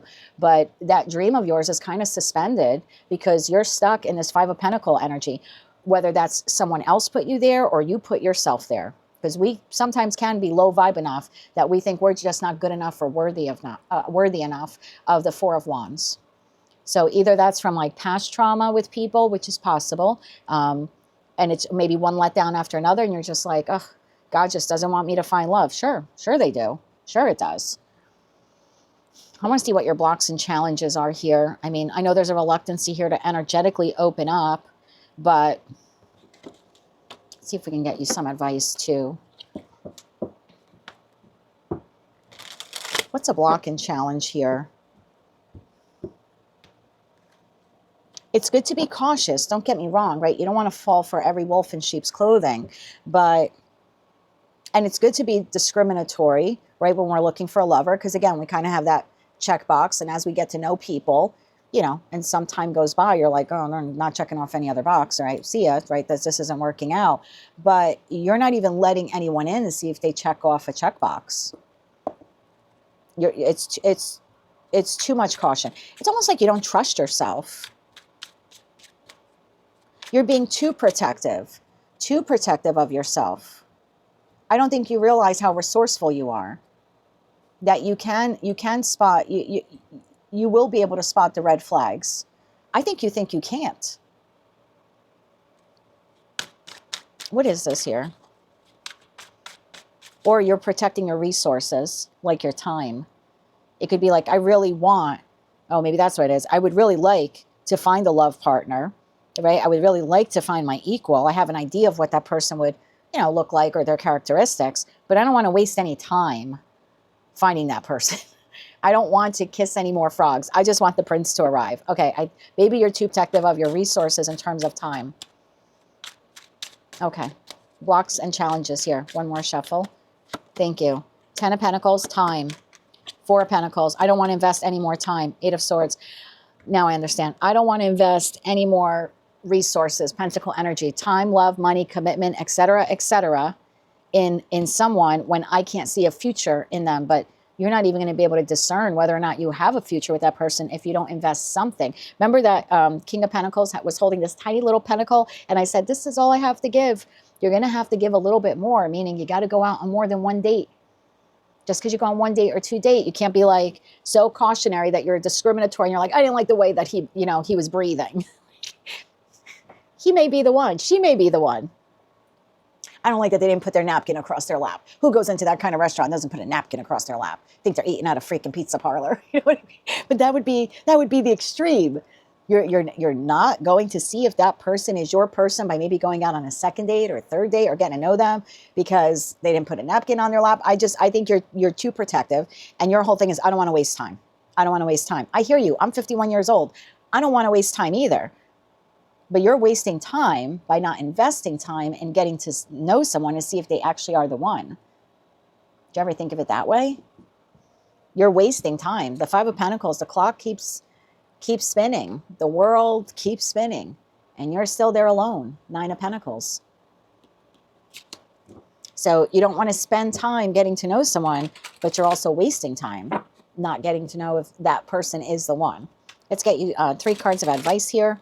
So yeah, I just kind of feel like and that message could be very similar for the Virgos where you currently are in a connection. I certainly don't want to leave you out, but you're not being vulnerable either with your person. And I think that's come up in your readings before because you're just afraid to invest. Remember again, that King of Pentacles holding this tiny little pentacle. So you're in the relationship, you're giving to it, but you're not giving as much as you could. So there's a vulnerability issue for both of you, but it's a little bit different. The singles are unwilling to be vulnerable because they don't want to waste any more time. And those that are attached don't want to be vulnerable because they don't want to get hurt again. 3 cards of advice here for Virgo. 3 cards of advice for my beautiful brothers and sisters of mercurial descent. One more shuffle here. Thank you. 3 of Pentacles. It's investing just a little bit more than the Ace. The Fool card, the Page of Pentacles. There you go. Bottom of the deck, Queen of Cups. Open up your heart. Three of Cups. Did I say Three of Pentacles before? I meant Three of Cups. Three of Cups, the Fool, and the Page of Pentacles. For you singles,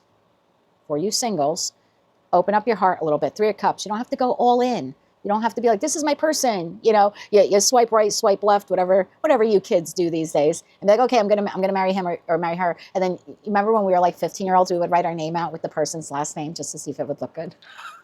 We were so stupid back then. Anyway, there's something here. I don't even know why that just came to me, but there's something here about you don't have to go all in, right? Like, this is the person I'm going to marry, but you could Three of Cup it. Three of Cup is having fun, going out, getting to know the person, having experiences, taking the risk on love. Make the damn investment.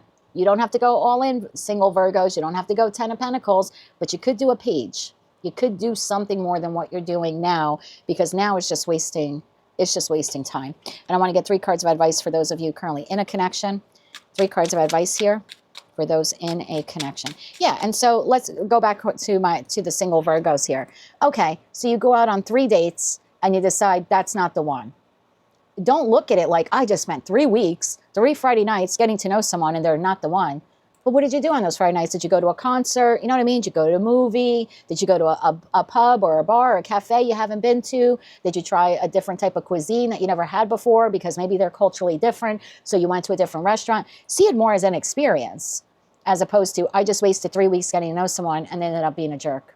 But what did you do in that 3 weeks? Oh, well, we saw this movie and then we went to this history museum. I've never been there before. See it more as an experience as opposed to a waste of time. Maybe that'll help you.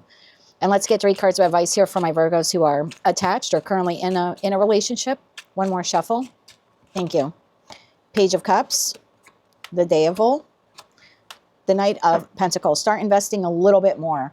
And I like the Devil card here because the Devil is Saturn and Capricorn, and that's a high vibe. So it's, give me 2 cards on the Devil. But the feeling that I'm getting here is that if you want a successful outcome with this person, right? Because high vibe Capricorn is all about success. I have a plan, Virgo energy, Knight of Pentacles. I have a plan or a goal or a wish on how I want this relationship to pan out, where I want to see it down the road. Then Page of Cups, open up your heart to have that success.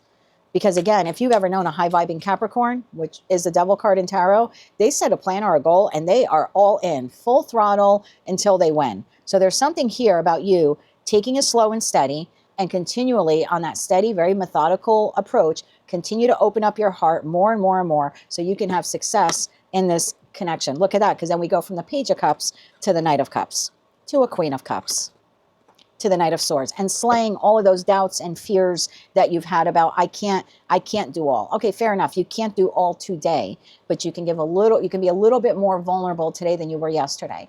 And then tomorrow you could open up your heart a little bit more and be a little bit more vulnerable. And before you know it, you go from Page of Cups to Knight of Cups to Queen of Cups. Small incremental progress to slay away those doubts, fears, and insecurities you have that's been stopping you from like opening up your heart at all, because you're just kind of at, Page of Cup level with this person. So that's what I have for you, Virgo. I thoroughly enjoyed that reading for you. I've been enjoying a lot of your readings lately, and I think I did a reading for you in the last week where I said, it's getting hot in here, take off all your clothes. You have a very dynamic person on your path, dynamic for you individually. Each of you have this, singles, you have this person on your path, and I don't know how you're going to meet them if you won't even spend the 2 hours to go out on a date with them.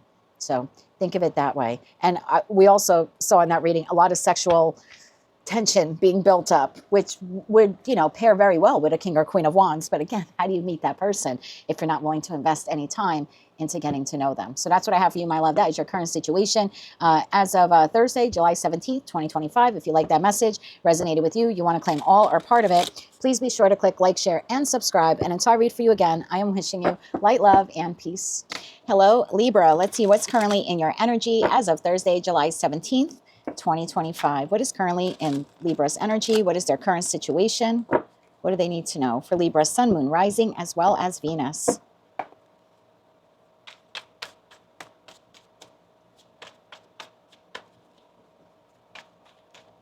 One more shuffle now. Thank you. First card out, my love. We have Secrets. That is a Scorpio energy there. Card number 8. We have Inspiration, which is card number 12. That's Piscean energy. And bottom of the deck, we have Criticism. which is Virgo energy, card number 6. Acquisition, card number 2, that's Taurus energy. And then we've got card number 5, drama here, Leo energy. I just saw right behind it was indecision. So interesting to see the numbers 5, 6, 7, 8. 5, 6, 7, 8. So I think maybe because of this drama, whatever has, occurred here in this situation, environment, or connection, I feel like it's leading to the end of a chapter, right? Because 10s would be the end, or the end of a cycle, I should say. So we've got criticism, acquisition, drama. So tell me about secrets and inspiration. Hold on, Libra. Let me just fix my chair. Okay. Why is secrets and inspiration the current situation for Libra? And what does that have to do with criticism, acquisition, and drama? For Libra, Sun, Moon, Rising, as well as Venus. Let's see what card that is. That was the 9 of Swords. So it's something you have been considering, contemplating, worried about for quite some time now. Tell me more about this here for Libra. Secrets and inspiration. We're going to get one more shuffle here. Please and thank you. First card out, my love, we have is the 7 of Cups, followed by the 5 of Pentacles, the Queen of Swords, the Knight of Wands, the Moon. Oh, I see what you're doing. The 10 of Wands. Bottom of the deck, we have the World.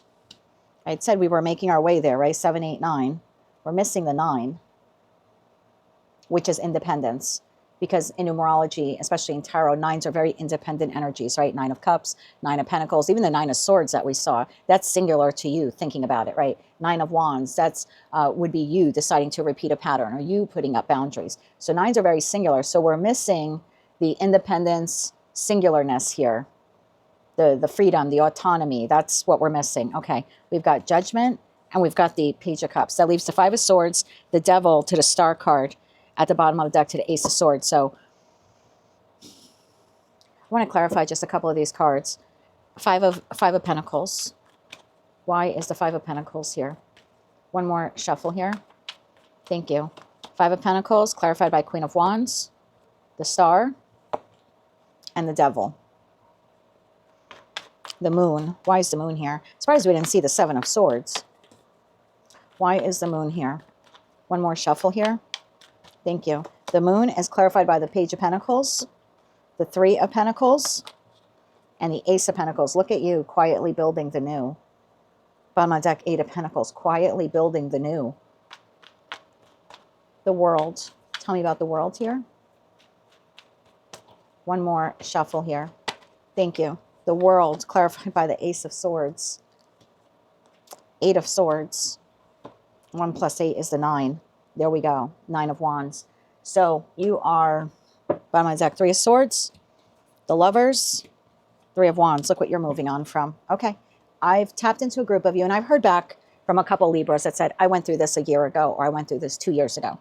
Fair enough. Every zodiac sign, when they have to make a significant life change, the whole sign is making that change. That doesn't mean every Libra on the planet is getting a divorce, right? We're just going to use that as an example here. But that would mean that we're in a time period now where Libras are making significant life changes. That means they're deciding to go to college. That means they're deciding to get married. They're deciding not to get married. They're deciding to have children. They're deciding not to have children. Big decisions that significantly impact their life, getting a divorce, et cetera, et cetera. So the Libra Collective for the last 1.5 years has been in this shift of needing to move forward from a situation, environment, or connection that no longer serves them. Everyone makes that shift at a different time. But the collective, collectively, we're all moving along. Just some move a little faster. So some of you have been like, well, I went through that a year or two ago. Bravo to you. You were in the first wave of that transition. What I've noticed for myself was when I had asked my husband for the divorce back in 2020, June of 2020, 5 years last month, actually, I felt like I was alone, alone in the world doing it, or at least alone within my circle of friends doing it. And then what I realized were other people I knew that were Geminis, 6 months, 12 months, 18 months later, suddenly were making radical shifts. I had a friend who decided to pack up everything and move to Florida. It felt like it was overnight, almost as suddenly as me asking for the divorce. I had another friend who decided to adopt children. again, that's a big decision to make, right? When you're in your 40s, you're deciding to become a parent basically halfway through your life. That's a big decision. Most people make that decision in their 20s and 30s. So, and then I had another Gemini friend go through a divorce like 18 months after me. So I kind of felt like I was on that wave of like the first group of people for the Gemini collective making a big life change. So a lot of you Libras watching channel where you're like, I went through that a year and a half ago, be a light to the others. Don't click off of the readings on my channel or the other channels. And I'm not saying this for the number count. That's not why I do this. Be a light to others. Let others know that you went through the same thing or a similar thing and you came through the other side. You went through that dark tunnel and you came out into the light. They're going to need the encouragement. This is the last group of Libras between now and probably December of 2025 to make the big life move. So for those of you, and I saw one or two of you in the comments like, oh, I went through that already. Please keep shining that light. Be that, lighthouse in the dark for these Libras who are having a difficult time making that same decision that you made or a similar decision than you made. So, and I see it on other channels because I do watch other tarot readers and they'll just like say terrible things to the tarot reader. I went through that 2 years ago. You don't know what you're talking about. You went through it 2 years ago. This collective did not. So be a light to them. So if this sounds reminiscent to something you went through, please share your opinions below and your comments and your suggestions. It's more than welcome, not just by me as the tarot reader and the channel owner, but by this last group of Libras here to make the shift. We've got Libra and Pisces kind of lagging on making the big life shift. Gemini, Scorpio probably did it somewhere in the last 2 to 5 years. So the signs move at different times. Taurus is the next one. We've had one wave of Taurus and then there's been a long pause until the next wave of Taurus. So they'll probably be like the third group to make a big move. But anyway, I digress. This is specifically for those of you where you are still trapped in this very emotionally dramatic situation, environment, or connection. I don't know what it is for you here. I know that you were for a long period of time tied to it for all the wrong reasons. Please don't get offended by me saying that. I'm here to help you and I've been in your place. So for those of you on this timeline, you were connected to whomever or whatever this person is, either because devil to the Queen of Wands could be someone who, to that Five of Pentacles, that would be low vibration. You didn't believe in your own self-worth, or you didn't believe that your dreams could come true or your wishes could come true, or you settled for far less than your dream, right? The Queen of Wands then would be the queen, the visionary, and the visionary is the star card. I know exactly what I want in a relationship, but Five of Pentacles to the devil, I think so poorly of myself that I think this is unachievable or unattainable. So I'm going to stay in a relationship that treats me far less than what I deserve, because at the heart of the matter, I have a self-worth issue and therefore I don't believe that I deserve more. I'm speaking like you. Same thing if this is a job situation. You've been trapped in this for quite some time. I mean, for some of you up to 7 years, could even be longer. But there was an inability to move forward because you didn't believe that you deserved more, or you buried your head in the sand and thought this was as good as it was going to get.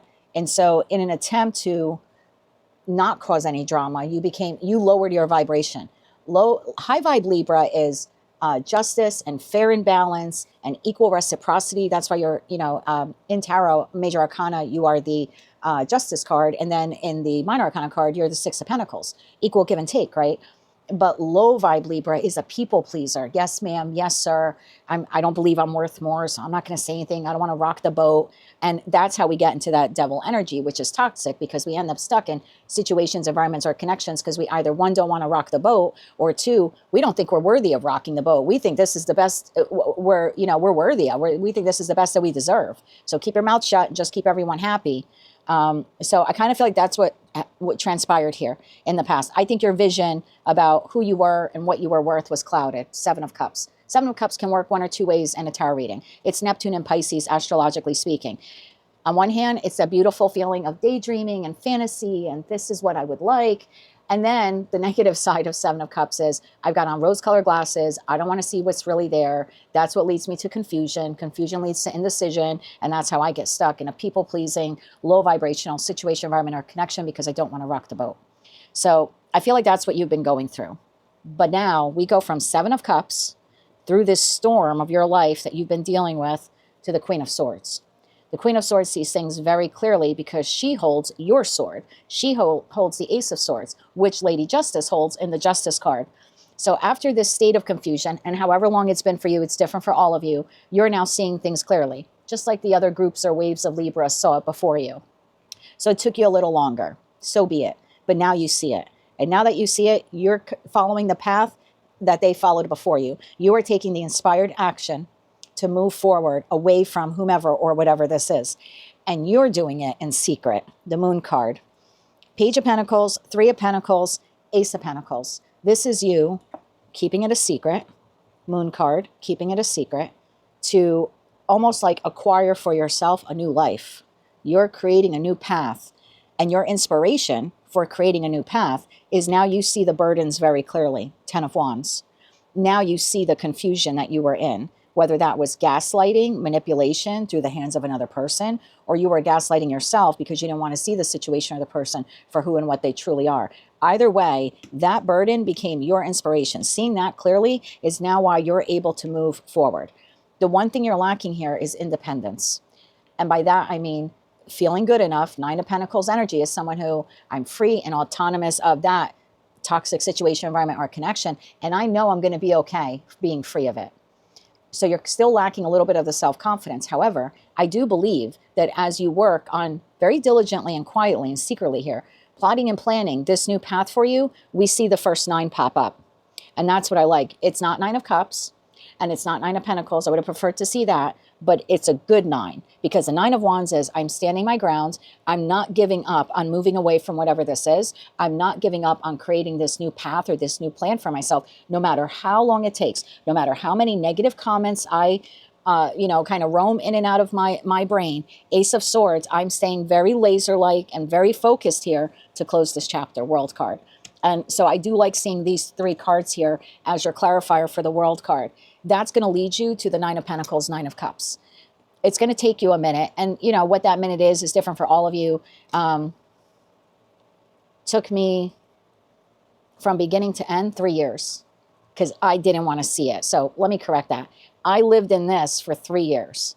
And then I lived in this part that you're in right now 6 months, maybe 3 to 6 months. Because a year before I was like, if this doesn't change, I'm out. But 6 months later, I had to recheck myself and go, what the hell are you doing? It hasn't changed in 3 or 4 years.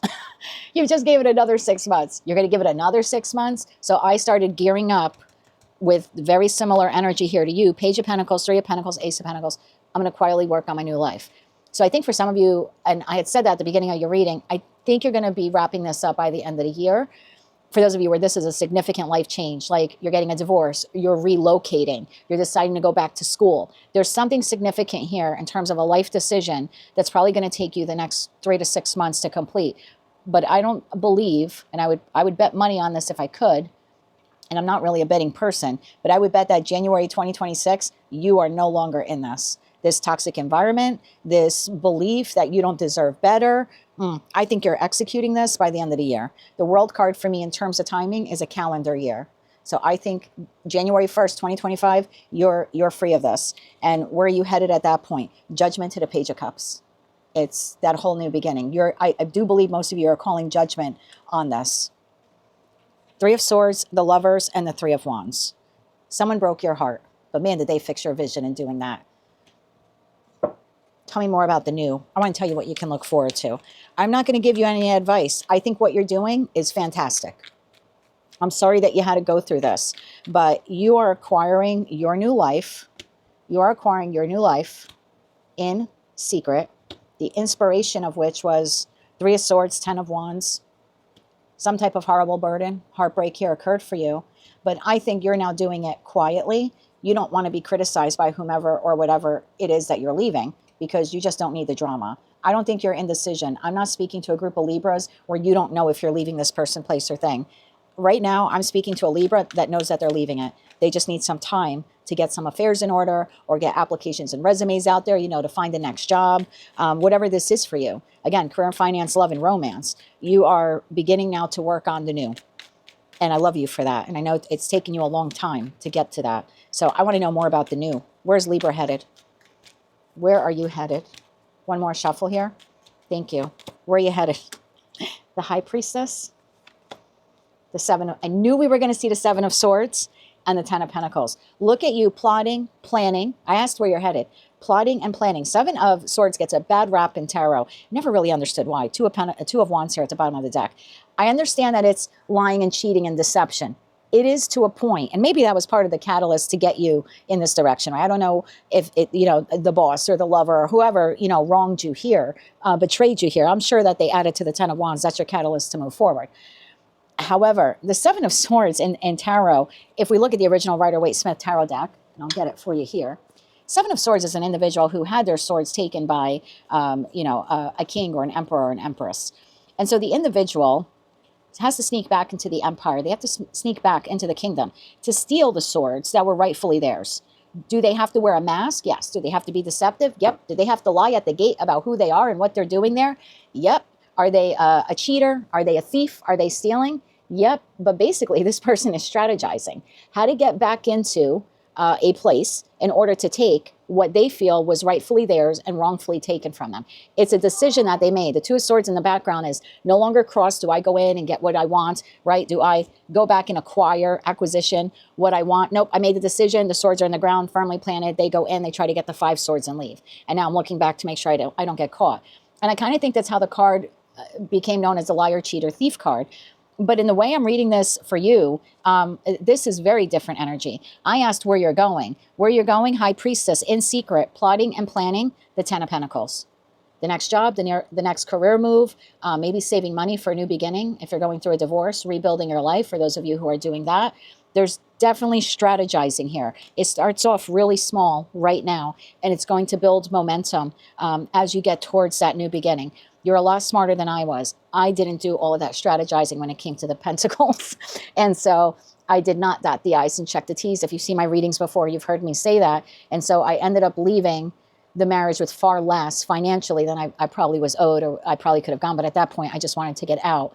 You're being a lot more calculating here. So good on you for doing that. For those of you where I'm not going to quit the job till I find the next job, that's beautiful planning. That's actually very Virgo-esque of you, which is your sister sign there, brother sign there right next to you. Virgo-esque is creating the plan, being very methodical, very Knight of Pentacle-ish of you in doing this. I didn't do that. I'm a Gemini. I'm a bit erratic. And so I didn't set up my future for that next big life move. But that appears to be what you're doing here. So you're not leaving the job till you find the next job. You're not leaving the toxic housing situation until you find the next one. You're not leaving the lover until you have everything planned out. Like if this is a marital partner, you're saving your money. You're going to get another place where to live. You're creating that 3, 6, 12-month plan. Good on you. And you're keeping a secret because you already know you're leaving whomever or whatever this is. There's no need for the drama, right? When we're leaving a job that's toxic, there's no need to go into the boss's office and go, guess what? I'm looking for another job and I'm going to replace you. Why create the drama? It's not going to make them change any, you know? So I like that you're doing this. Give me, I don't even think you need any, I don't even think you have any blocks or challenges, but let me see. Blocks and challenges here for Libra. Blocks and challenges. One more shuffle. Thank you. Blocks and challenge. Queen of Pentacles. The Sun. King of Pentacles. Don't fall for it. Don't fall for it. Bottom of my deck, 2 of Cups. Remember, I asked for your blocks and challenges. Don't fall for the, we can move to Florida or move to another place and forget I cheated on you. And don't fall for it. Don't fall for the, don't leave the company. We'll give you a raise and promotion 1 year's time. Because the Sun could be 1 calendar year. Within the next year, don't fall for it. This person, place, or thing already showed you what they're capable of. If they were capable of this, long-term financial and emotional stability, wouldn't they have given that to you already? They showed you what they're capable of. Don't fall for it. So that's a block and challenge.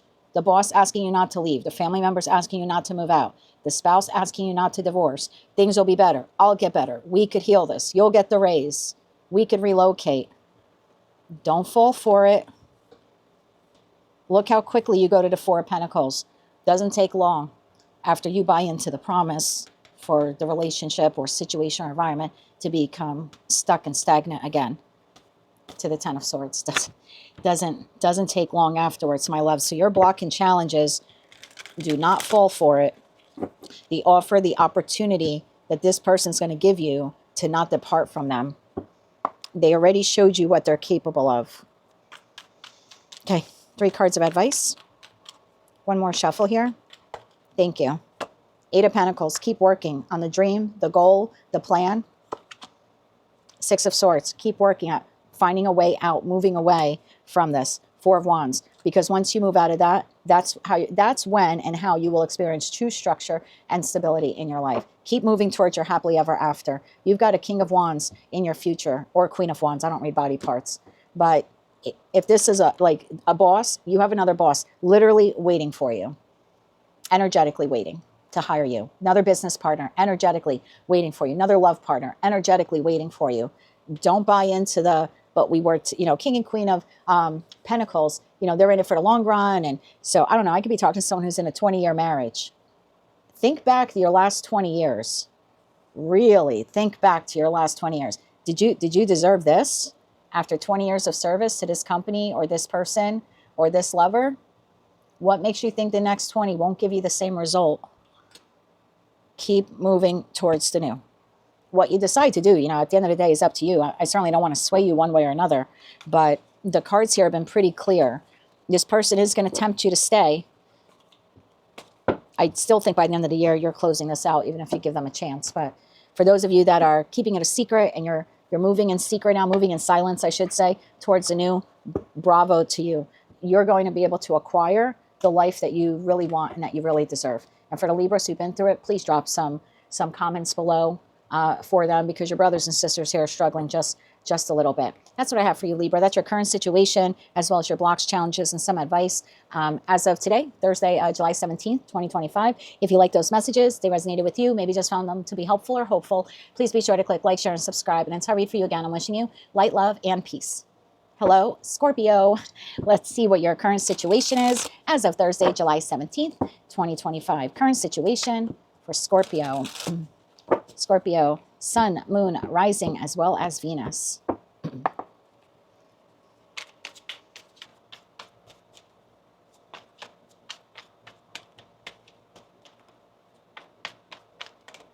One more shuffle.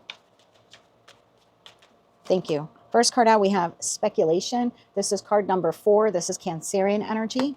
We then have Organization, card number 10.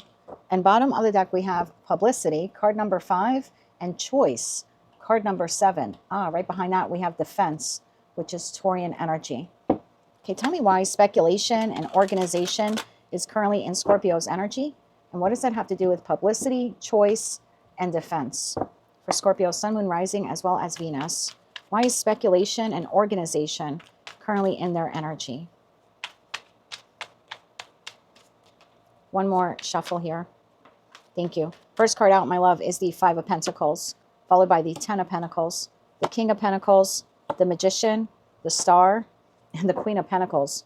Okay, go big or go home. Bottom of the deck, my love, Page of Wands, 7 of Cups, Ace of Wands. That leaves the Queen of Cups, Queen of Swords, 10 of Swords, Hangman here at the bottom of the deck. Okay, I see you manifesting. I see you manifesting wish fulfillment here, whether that's in career and finance, love and romance, maybe a partner here, whether that's and it's a highly compatible partner at that, right? 10 of Pentacles, the Star, King to the Queen of Pentacles, so whether that's a business partner or a love partner. I see you manifesting here. So tell me about the 5 of Pentacles, because I feel like you're in the 5, or you've been in the 5, and now you're manifesting the 10. So why is the 5 here? One more shuffle here. Thank you. The 5 of Pentacles, we have the Moon, the Chariot, and the Fool. Wow. Okay, so you are full steam ahead here after being in the 5 of Pentacles for quite some time, whether that's financial lack, emotional lack, being ghosted by an individual, recovering from the loss of a relationship, or maybe even a loss of a job. I see you here cutting through. That Chariot card is all about victory, forward progress. So I see you here taking a leap of faith, no longer wanting to be in the 5 of Pentacles, whether that was a temporary setback for you or a more longer term one, because right, Pentacle energy sometimes could be long lasting. So whether that's something you felt for a week or a month or a year, I see you cutting through that, cutting through the doubts, the fears, and the insecurities, and really wanting a new beginning for yourself. You're going for the gold here. Tell me more about this Magician to the Star to the Queen of Pentacles. Actually, I'm going to leave these two separately here. I want to clarify the Magician to the Star. Tell me more about Magician to the Star. One more shuffle here. Thank you. We have the Queen of Wands, the Lovers, and the 3 of Pentacles. Okay, you are taking the inspired action to co-create with the divine. It's a choice you're making. So manifestation can work a couple of ways. And obviously, some manifestation skills are more lower vibrational and others are higher vibrational. Lower vibration manifestation is, I'm just going to hope and pray for what I want. And I'm going to do absolutely nothing about it. And then you got the middle of the road is, okay, I'm not just going to hope and pray. I'll do a new moon ritual. I'll do a full moon ritual. I'll light my sage and my candle and I'll say a little something. But high vibe manifestation is making the active choice to not just ask for what you want, but to utilize all four aces to go after what you want. It's really working in concert. Taking the inspired action of the Queen/King of Wands, making that active choice to put some real pentacle energy, utilizing all four aces to make this dream or wish of yours a reality. And like I said, for some of you, it's just financial abundance. For others of you, it could be launching a business, having a business partner, maybe a new business partner, right? If the previous one crashed, if it ended, or, you know, I feel for some of you it was the separation of a business partnership there in the past, which maybe left you like financially depleted. For others of you, that was a romantic relationship that ended. So you're now putting some real pentacle energy into making this relationship work, whether this is a person that's still in your life and you're like, okay, we've hit some bumps in the road. I didn't really know what I wanted. Five of Pentacles, I'm not feeling really good about the relationship, but now I'm going to actively manifest that this relationship come together, that we can have some long-term commitment here, right? I'm not just going to sit on the sidelines and wait for, you know, this person to come to me or show up, or it's almost like I need to show up the same way I want this person to show up. So making the active choice. For others of you, you don't want this past person, and you have the divine gift of free will to not, but that would still then mean you're making the active choice to put yourself out there to find the person of your dreams, the person who checks off all the boxes, so to speak. So you're definitely actively manifesting here. You're coming out of a place of lack, whether it's financial or emotional, and whether this is collaborating with the person who helped put you there or wanting to find someone new to collaborate and build with, you're no longer sitting on the sidelines. You're making the active choice to not just sit idly by and speculate, you know, in that speculation card. I'm going to speculate. I'm just going to hope and pray. And, you know, maybe I'll find a new person. Maybe I won't. Maybe this person will show up, you know, past person. Maybe they won't. Maybe I'll get the job. Maybe. You're out of the maybe. You made the active choice here to get out of the maybe. And I like that for you. So now you're putting some real pentacle energy into making this a reality for you. I wish I could clarify what this is for you, but it's a general collective reading. So again, it's either financial abundance, working with this person from the past, whether that was a business partnership or a romantic partnership, or finding a new business partnership or a new romantic partnership. But you're getting organized now. It's a little bit of Virgo-esque, right? The Magician is not only Gemini energy, it's Virgo. The Three of Pentacles is a little bit of Virgo energy as well. So it's almost like now you're creating systems. You're getting organized. You're not sitting back and speculating whether or not your wish or dream or hope will come true. You're like, nope, I'm getting on the defensive in that defense card. I'm getting on the defensive, and I'm going to make the active choice now to work towards what it is that I want. Bravo. Very bravo to you. Tell me about this Page of Pentacles, the Seven of Cups, and the Ace of Wands. I feel like this is you discovering. You're discovering new options and choices on how you can attain this goal. You've got your eye on the prize here in the Ace of Wands. And again, what that is different for all of you. But you're getting very methodical, very Virgo-esque here. Maybe some of you have a lot of Virgo in your chart. But there's a lot of like, I need to now plan this out and be strategic. Surprised we didn't see the Seven of Swords. You're being very strategic now on how you go after whomever or whatever this is. Tell me more about this. Page of Wands, Seven of Cups, Ace of Wands. One more shuffle here, please, and thank you. Four of Wands, King of Wands, Seven of Wands. I like this. You're standing your ground on this, Scorpio. This is what I want. This is the job I want, the career path I want, the partner I want. You're very resolute in this, and you're getting very organized to build this dream into a reality. This structure, this stability, or this even happily ever after. I feel like you're no longer sitting on the sidelines and waiting for life to happen. You're making your life happen. Five of Swords, the Emperor, and the Page of Cups. You're now the Emperor, whether you're masculine or feminine. You're no longer just sitting by and waiting for things to come. Eight of Wands, Knight of Swords, Two of Wands. Yeah, you're making the active choice to move in a particular direction, and it's like, now I see the goal, right? Now I got my eye on the prize. I'm creating a strategic path forward. I'm going to get organized. This is playing chess. This is being very calculating now. Okay, blocks and challenges. I don't think you have any, my love. I think you're seeing things very clearly, but blocks and challenges here for you. One more shuffle. Thank you. Blocks and challenges. King of Swords, Ten of Cups, Three of Swords. So your block or your challenge right now is the inability to get to that happily ever after, however it's defined by you, because it's almost like you can't see past the heartache to see this dream. You can't see past the heartache. Why is that? You haven't healed that. One more shuffle here. Thank you. 9 of Wands. Page of Swords. The Devil. Okay. This is something within you. I know that we hate hearing people say that to us, but this is you saying, okay, I'm ready. See, and I like I liked where we were going, but now we have to face the block, right? I say I'm a Scorpio moon. So I've identified the goal. I've now been very Virgo-esque. I'm creating the system, the plan. This is what I'm going to have to do. I'm going to play chess this way because that's, you know, that's the ultimate goal that I want. And then just as you start taking that incremental King of Wands, Queen of Wands action there to move forward towards the goal, you start getting like cold feet. And the cold feet is, oh my God, what if that is unattainable? It's self-doubt that's creeping in. Well, what if I do this and the same thing from the past repeats? What if I try this again with this person? I end up with the same, they end up breaking my heart, you know, the same way they did before. What if I put myself out there and I meet a new person and the past repeats itself? And this person hurts me like the past person did. Or I venture out to find a business partner and they financially screw me over like the past partner did. So that's your block and challenge. You've got the goal in mind. You're creating a procedure. You're getting organized. This is how I'm going to win this job or create this business plan or maybe even win this person over again. I don't know who or what this is for you. But then as you start taking steps, you start doubting yourself. And that's because there's something here within you, within us, that needs to be healed. And it's fear. We conquered it back here. Then we decided what we wanted. We created the plan. We started moving towards it. And then it's like, maybe because it's not coming in fast enough. You're not seeing the return on investment fast enough. Okay, fair enough. You're not seeing the return on the investment fast enough, so you're going to start doubting it. Your mind is going to creep in. The devil is going to start creep in and tell you it's not coming. You're not going to get the job. You're not going to launch the business. You're going to launch the business. It's going to fail like last time.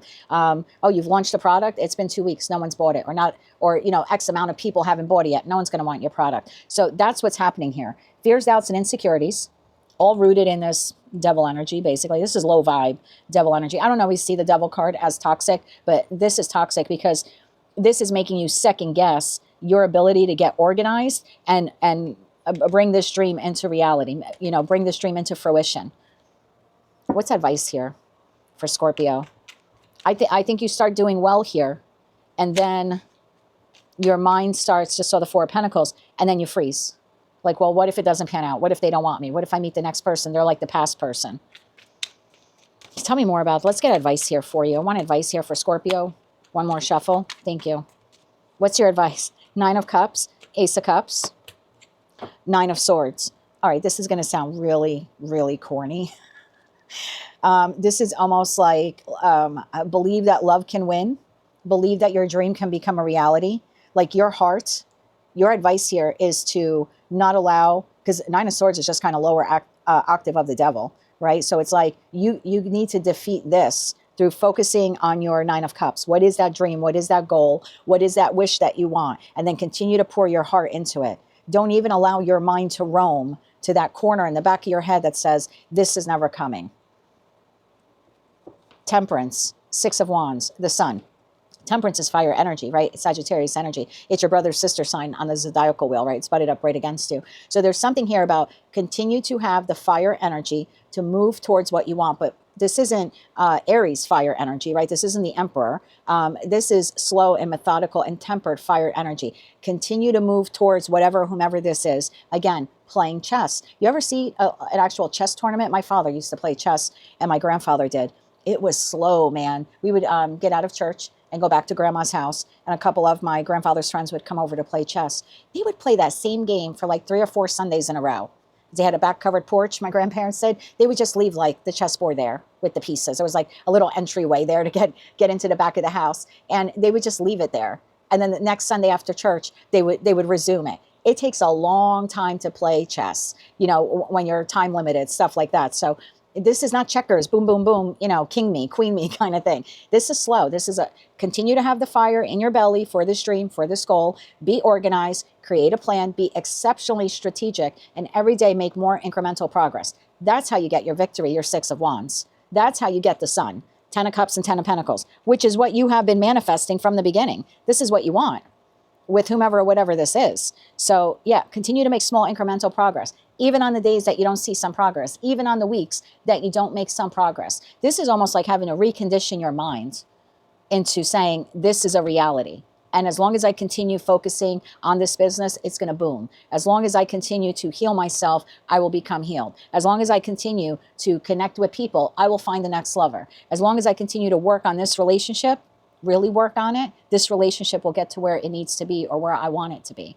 There's something here about making the active choice to not get stuck in this devil to the nine of swords, but instead constantly be in the nine of cups to the ace of cups. As long as I continue to nurture this plan, this goal, this dream from a place of love and honest love, right? Unconditional love, genuine love, then my dream will become a reality, even on the days that I don't see progress. So I don't know what this is for you. This could be relocation, starting your own business, meeting a person, fixing a current relationship, renovation in your house. I've got a huge renovation project now that I want to launch and do myself.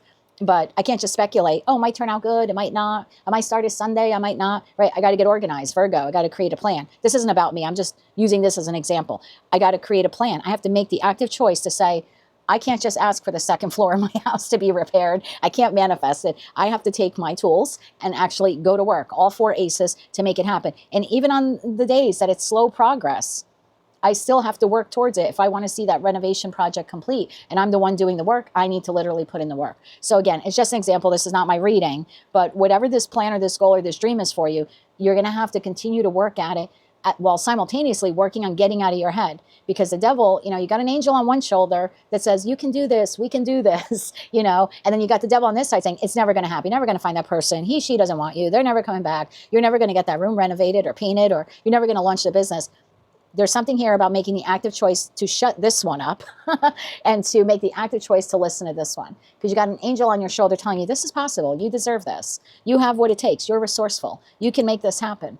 So don't listen. Make the active choice to not let the devil on your shoulder tell you it's never going to happen. Continue to be strategic. Plot, plan, and move forward. Even on the days when it's hard.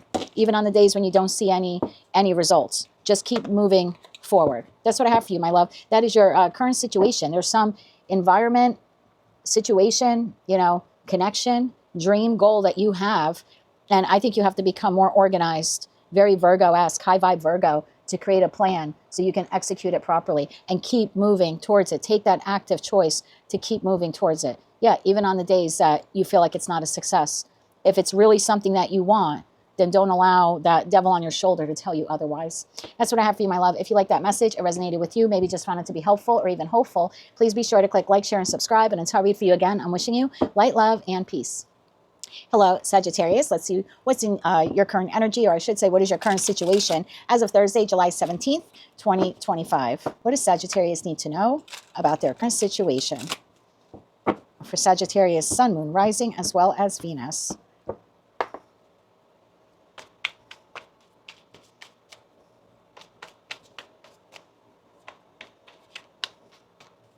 One more shuffle now. Thank you. First card out, my dear, we have Flattery. This is Gemini energy, card number 3. You then have Choice, card number 7. Bottom of the deck, you have Idealism, Aquarian energy, card number 11. And Order, Virgo energy, card number 6. You also have Empathy there. That's Piscean energy. What number is that? 12. Okay. Tell me more about Flattery and Choice here for the Sagittarius collective. And what does that have to do with idealism, order, and empathy for their current situation? Tell me more about this here for Sagittarius, Sun, Moon, Rising, as well as Venus.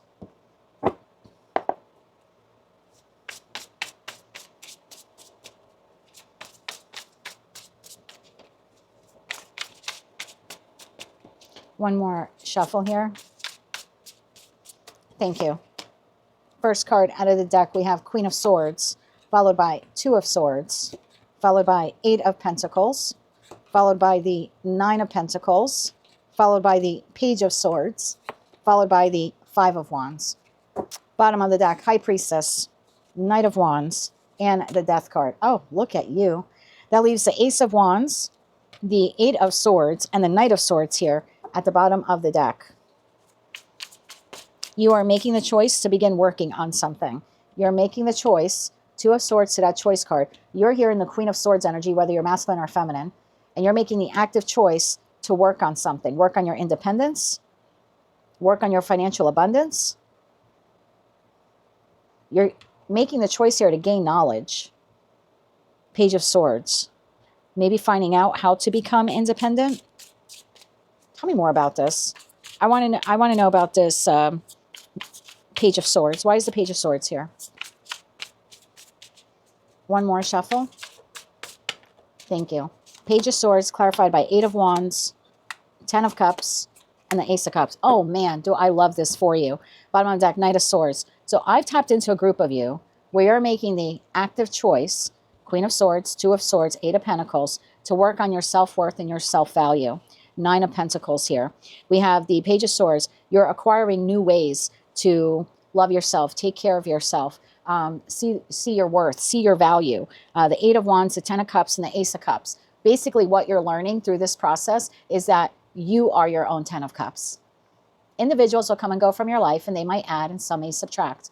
But one person can't be your whole 10 of Cups. I think that's what you learned with this past relationship maybe that you were in for some of you, or maybe even a string of relationships. You were putting all of your eggs into someone else's basket, like all of your happiness eggs. I'll be happy when I have this person. I'll be happy when we're together, or I'll be happy when I meet that kind of person. I think what you're realizing is you're the Ace of Cups, and all of your happiness eggs belong in your own cup. And again, people will come and go from your life, and they might add a happiness egg here and there, and some will detract, right? But no one is the sole owner of your happiness but you. I think that's what you're learning. I think in the past, please don't be offended. I'm a Gemini. This is Gemini energy here. Geminis have a tendency, and that's your opposite sign, by the way, that if you flatter a Gemini, a low vibe Gemini, and you tell them they're pretty or they're handsome, they tend to get stuck in situations, environments, or connections that really are not well suited for them. But that's low vibe.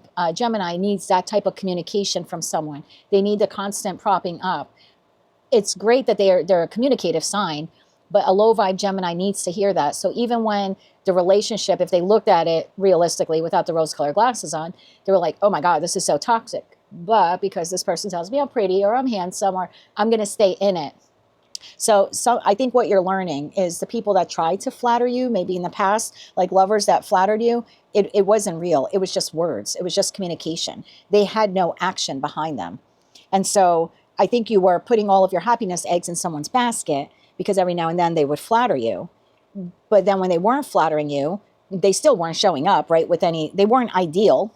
They still weren't the ideal partner, but you kind of like gaslit yourself into thinking they were because every now and then they would flatter you. I think what you've learned here is like a twofold lesson. One, words don't mean shit. I probably just got demonetized. But words without action, that's all it is. It's just words. You could flatter me all day long, but if you're going home to someone else, what good is that? You know what I mean? I think that's what you learn, and I think you learned it the hard way. And it doesn't have to be someone else. I just use that as an example. And then, the second message for others of you, it was putting all your happiness, when I find the person, one day I'll be happy. Oh, I found the person, when the person shows up this way or behaves this way. Instead of just saying, this is not the person for me, right? This person's not for me. So, but I know my self-worth enough, 9 of Pentacles, I can move on from them. You got trapped in that relationship. You put all your happiness eggs in that person's basket, even though they weren't the ideal partner for you, but because they would flatter you, you put up with the shit, basically. That's the long and short of it. I feel like now you're making the active choice, and I don't think it's anything new. Most of you have been on this healing journey probably for the last 8 months, because I started seeing the shift in Sagittarius probably in like December of 2024, and now we're in July of 2025. And everyone goes through that transition at a different time. So some of you started back then, others of you are just starting on this road, but it's the acquisition of knowledge here that you're your own source of happiness. I think this was a big Goliath in terms of relationships that you beat. I don't think you're ever going to end up in a low vibe relationship ever again, because I don't think you're ever going to, one, just fall for words without action. Bravo to you. And two, I think you've learned this independence, or at least this is what you're learning right now. You don't really need anyone. You may want someone, you may desire someone, but you don't need anyone. You're learning that you are your own source of happiness. And if someone else comes along and adds to that happiness, bravo. And if they don't, you're okay. If I got to go another 3 months single or 6 months single or another year single, I'm okay. I'm going to survive. I don't need some Johnny come lately to come around and tell me some nice words. I'll survive until I meet the right one. That's what you're learning, is that you're good on your own. You're learning your independence, and that no one owns your happiness but you. High Priestess to the Knight of Wands to the Death card. This is huge spiritual growth, spiritual transformation. It's also the end of you putting up with people who are inconsistent in your life. And if you don't want to apply this to love, then this could just be friends. This could be family members that are inconsistent. You know, I love it. I ended up getting rid of all of them on Facebook, but I had these family members. I would only see them at birthdays and weddings. If I invited them somewhere else other than, you know, seeing them at a birthday or wedding or a funeral, birthday, weddings, funerals, that's all I saw these people at. But if I would be like, hey, want to go see a movie Friday night? Nope.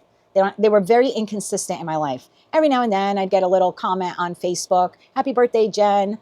Merry Christmas, Jen. I ended up getting rid of all of them. I was just like, you're not family. If I'm seeing you once a year for a birthday or every 5 years for a funeral, that's just, to me, not family. It was way too inconsistent. So if you want to apply this to friends, you can. Family members, you can. Lovers, you most certainly can. But I think you were staying because you were low vibing. And I think you were playing into your opposite sign there, a low vibing Gemini, that as long as I heard nice things, or every now and then they posted happy birthday on my Facebook page once a year, that meant they were family. They came around once a week and told me I was pretty or handsome. That means they love me. I think you learned that you're looking for pentacles. You're looking for pentacles. You're not looking for words anymore.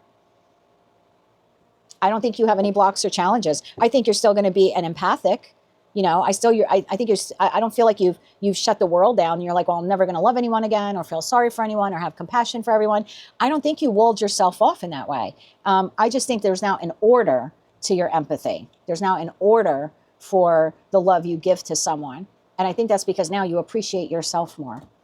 Everyone is not the ideal friend just because you are. Everyone is not the ideal family member just because you are. Everyone is not the ideal lover just because you are. I think you're making the active choice to find your independence, not just being single, but understanding that you're okay being single. That's true independence. I don't think you have any blocks or challenges, but we'll see. Any blocks or challenges here for Sagittarius? Yeah, 3 + 7 is a 10. The way we used to do relationships, professional, platonic, or romantic, I feel like that's radically changing here for the Sagittarius collective. No more Johnny-come-latelys. No more Knight of Wands. Blocks and challenges here. One more shuffle. Thank you. The Star. The 7 of Pentacles. And the 10 of Pentacles. Very similar to the Scorpio energy or the Scorpio block. The Scorpio block, well, I guess it's a little bit different. Your block or challenge here is, you know what you want in the Star card energy, right? You want that job or that type of friend or friend group or that type of lover. The 7 of Pentacles to 10 of Pentacles is almost like, if I don't see the return on investment fast enough, I don't think it's real. Or not real. I don't think it's possible. So I'll give you an example real quick. So I could be speaking to a Sagittarius where you're single. You came out of a relationship with a Knight of Wands, or maybe, you know, several Knight of Wands. And now you've taken this time to heal. And you've learned that words, flattery, don't really mean anything at the end of the day if your counterpart isn't investing in you and growing the connection as they should, right? As a real partner would. So I think you've been learning your independence, becoming more independent, finding your self-worth, finding your happiness again, being happy with yourself again. Great. And now you're sitting there going, my star, my wish fulfillment is to find this type of person with these types of characteristics, right? Personality, et cetera, et cetera. But as you enter the dating world, if you're not finding the person within a week or two, it takes a little longer, 7 of Pentacles, you're immediately like, oh, it'll never happen. So that could potentially be a block for some of you as you re-enter the world now to find a friend or a friend group or maybe even a new job, you know, whatever this is for you, a new lover. A block or challenge here could be, if I don't see it happening fast enough, because I'm investing time now into finding blank, and if I can't find it fast enough, I'm going to give up on it. So just know ahead of time that as you're now starting to create this plan to move towards wish fulfillment, whatever that is, and by the day you're getting bolder and braver to, you know, execute your plan to move towards this, there are going to be days or weeks or maybe even a few months where you're like, I don't understand. I'm on all these dating sites. I can't find the person. I don't understand. I'm looking for the new living environment. I can't find the right house or the right apartment. Don't give up on the dream just because it takes a little bit longer. For God's sakes, you're the Temperance card in Tarot. You are patience. You are patience. So there's something here about practicing patience, because it might take you a little longer to find the star. But anything that is your wish fulfillment is going to take a little longer to attain. I wouldn't give up on it. Yeah, 10 of Swords would be like, it didn't come in fast enough. I'm done. Forget it. I'm never going to find the one. I wouldn't do that. I wouldn't do that. There's no reason to do that. Tell me about the star here. And then we'll get you 3 cards of advice. Tell me more about the star here. Lately, every time I do your reading, there's like a really bad storm outside. It's wild. Tell me more about the star here. Or advice for the star. Anything like that for Sag. One more shuffle here. Thank you. The star. Ace of Swords. Don't give up on that. The Hierophant. Don't give up on that. The 2 of Pentacles. Stay balanced, even on the days, and I think I was telling Scorpio this, even on the days you don't see the return on investment, even on the days that you don't see progress towards finding the job or, you know, the business, you know, being a success. Or again, I don't know what this is for you. Meeting the lover. Just continue to stay rooted. Hierophant energy, Taurian energy, right? Very grounded, very rooted. This is my goal. This is my dream. I see it clearly, Ace of Swords. It doesn't matter how long it takes me to get to that goal. I'm going to make that dream a reality. And just stay balanced as you do that. Bottom of the deck, 10 of Wands, Page of Cups, 2 of Wands. Yeah, there's going to be days you're going to get at a Y point. You're going to want to throw your hands up because you're not seeing this star, this wish fulfillment happen quick enough. Those are the days you're going to have to pour a little bit more of yourself into making that dream. It would be, all right, I'll give you an example using myself. Because maybe for some of you, this is business related. I don't know, right? So this would be like, I opened up a web design business, oh God, over 20 years ago, right? Probably 20 years ago at this point. And it went really well for the first year. And then as more and more people started doing it, it got very highly competitive in the area where I live. I'm just outside of the New York City area, or at least at that time I was. And it became highly competitive. And I started realizing I got to get into another industry. I got to hop. I got to do something else. So I did that and life went on. Here I am 2 decades later. I've decided to lean into my spiritual gifts and start this business. I started in April of 2024. If 3 months later or 4 months later on August 1st, I didn't receive a check from YouTube, which I didn't. I did not. I went for 4 months without. If I would have given up then and been like, oh, well, this is just like the last business that I started, and then I wouldn't be here today with like over 140,000 subscribers. Now, literally receiving a revenue check monthly. So this is just telling you, it might take a little longer to get to that star. Again, whatever that is for you or whoever that is for you. But if you believe in it and you continue to work on it, even on the days you're not seeing a return on your investment, if you wholeheartedly believe in it, make the active choice to stay dedicated to it because it will be yours. It's on path for you. But if you don't, you know, look at that. If you don't make the active choice every day to work on it, it's never going to become a reality. And then that's no one's fault but your own. So whatever this is for you, my love, and I think for a lot of you it has to do with relationships, but I mean, could be money for some of you as well. Whatever it is, you've learned a valuable lesson here. Words don't get far. You want people in your life that are action orientated, not just flatter you and make you feel good in the moment, or who are inconsistent and come in and out of your life. Bravo. And you didn't close your heart off after getting burned last time. I mean, that's a huge milestone right there. So now as you move towards the new, yeah, it might be a little challenging, but whatever that star is for you, please, for God's sakes, don't give up on it. And don't allow anyone to ever come in again and deter you from that. You've learned some hard lessons here, Sag. You really have. But now you're putting real pentacle energy into that star. Don't let anyone come in and F that up for you. And whatever you do, don't let your mind take over and tell you it's unattainable just because today or tomorrow or next month you haven't achieved that goal. You're going to have to make the active choice every day to move towards wish fulfillment. That's what I have for you, my love. That is your current situation. If you liked any of those messages or if they resonated with you, or maybe you just found them to be helpful or hopeful, please be sure to click like, share, and subscribe. And until I read for you again, I'm wishing you light, love, and peace. Hello, Capricorn. Let's see what we have now for your current situation as of Thursday, July 17th, 2025. What does Capricorn need to know about their current situation? For Capricorn, Sun, Moon, Rising, as well as Venus.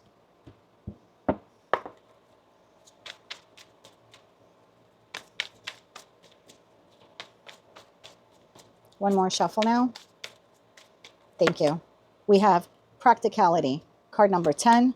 We have Resistance, card number 2. That's Taurian energy. Bottom of the deck, we have Endurance, Scorpio energy, card number 8, followed by Excitement, card number 3, Gemini energy. Okay.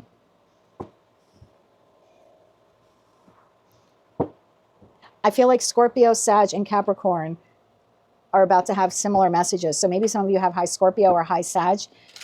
placements. Tell me more about this here for Capricorn. Why is practicality and resistance in their energy? And what does that have to do with endurance and excitement? It's worth it. I keep hearing it's worth it. Okay. Take a peek at that. And we'll put that back in. Hangman. It's worth the wait. It's worth the wait. Okay. Tell me more about this here for Capricorn, Sun, Moon, Rising, as well as Venus. Make sure that mic is still on. It is. I've been recording for like 3 hours now. One more shuffle here.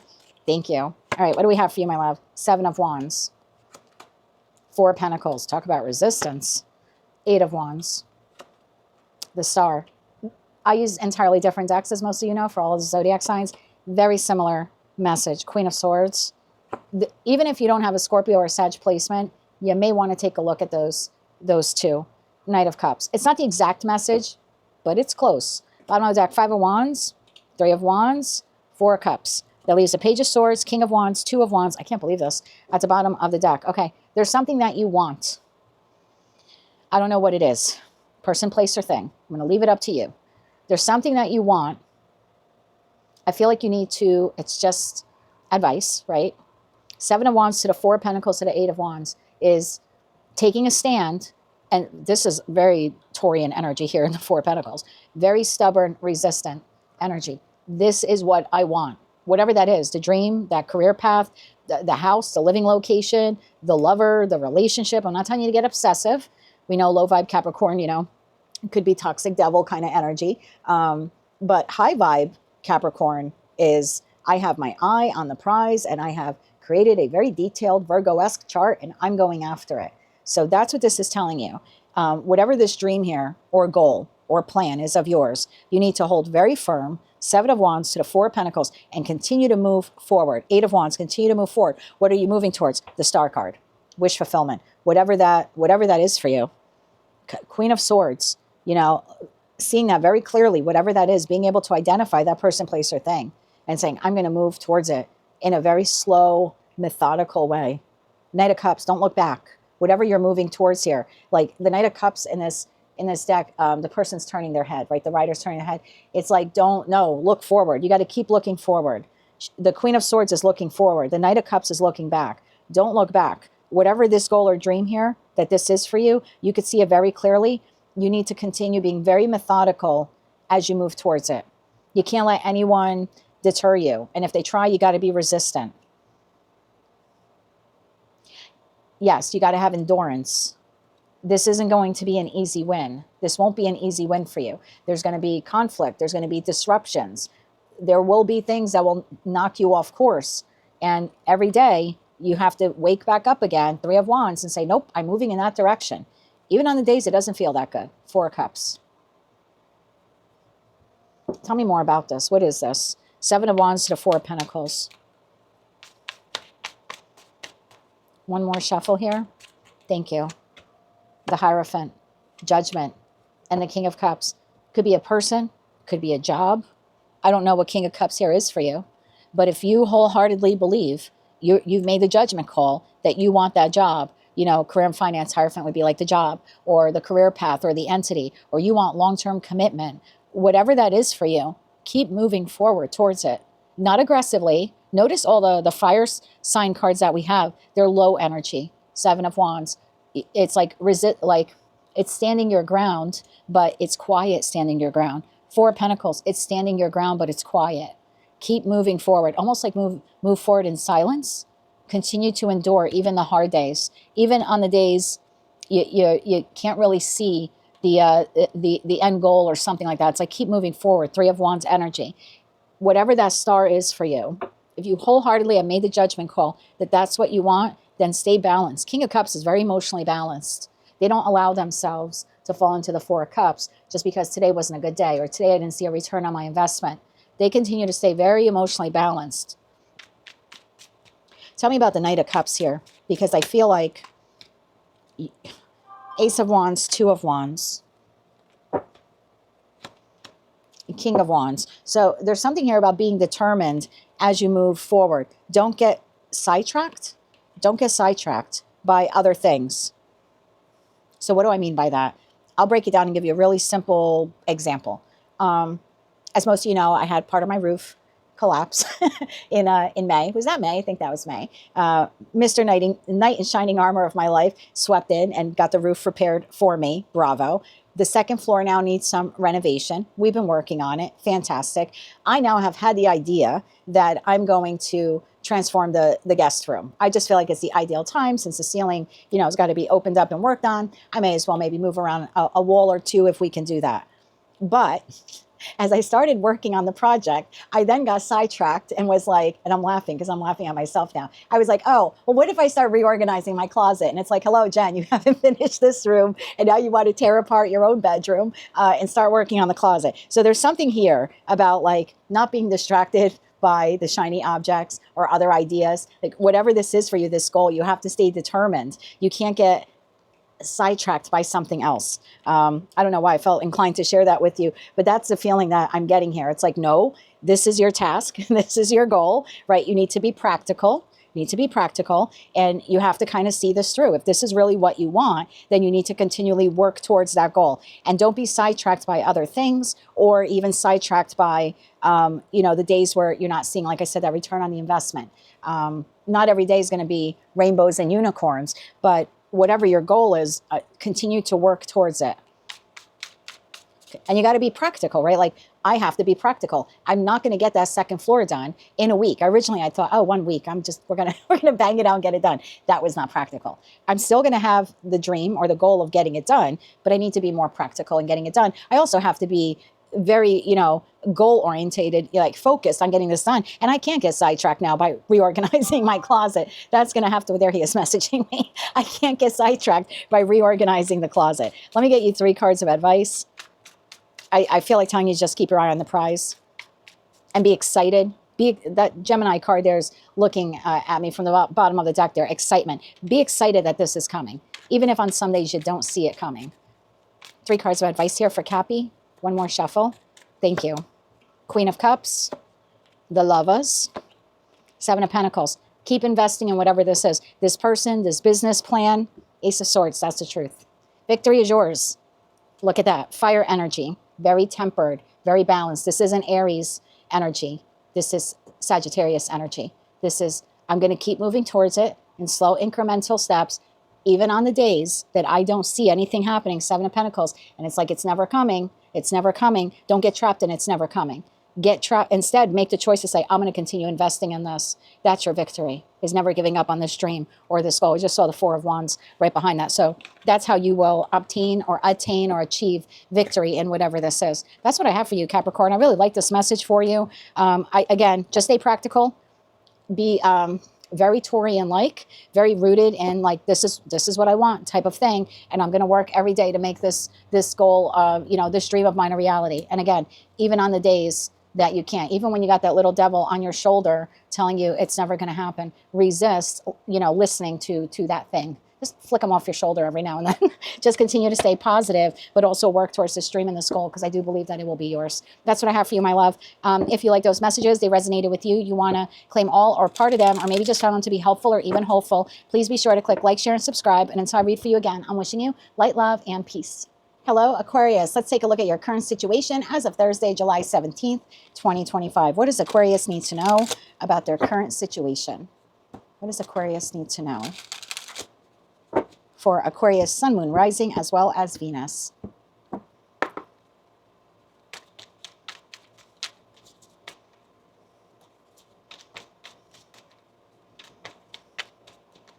One more shuffle here. Thank you. First card out, Inheritance. This is Scorpio energy.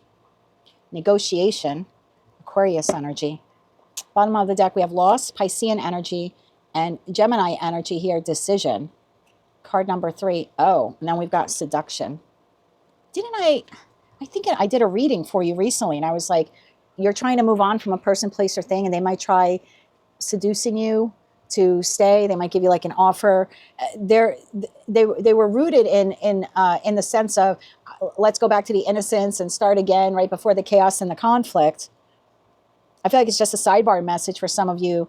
I just kind of feel like it's confirming that earlier message that I got for the collective. Like someone may try to seduce you to stay or to go back to work or something like that. I feel like your new beginning is inheritance. like divine inheritance, like a gift. I'm not sure if you want to negotiate this new beginning with someone who originally forced you to make a decision to walk away from them. I don't know if you want to be seduced back into that. Okay.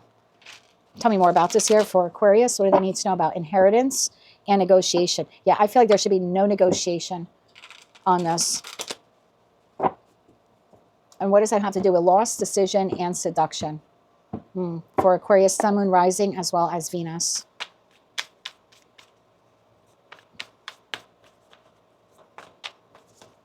Let's get one more shuffle here. Thank you. First card out, Five of Cups, the World, the Emperor, the King of Wands, Justice. Two cards came out here. Chariot and the Moon.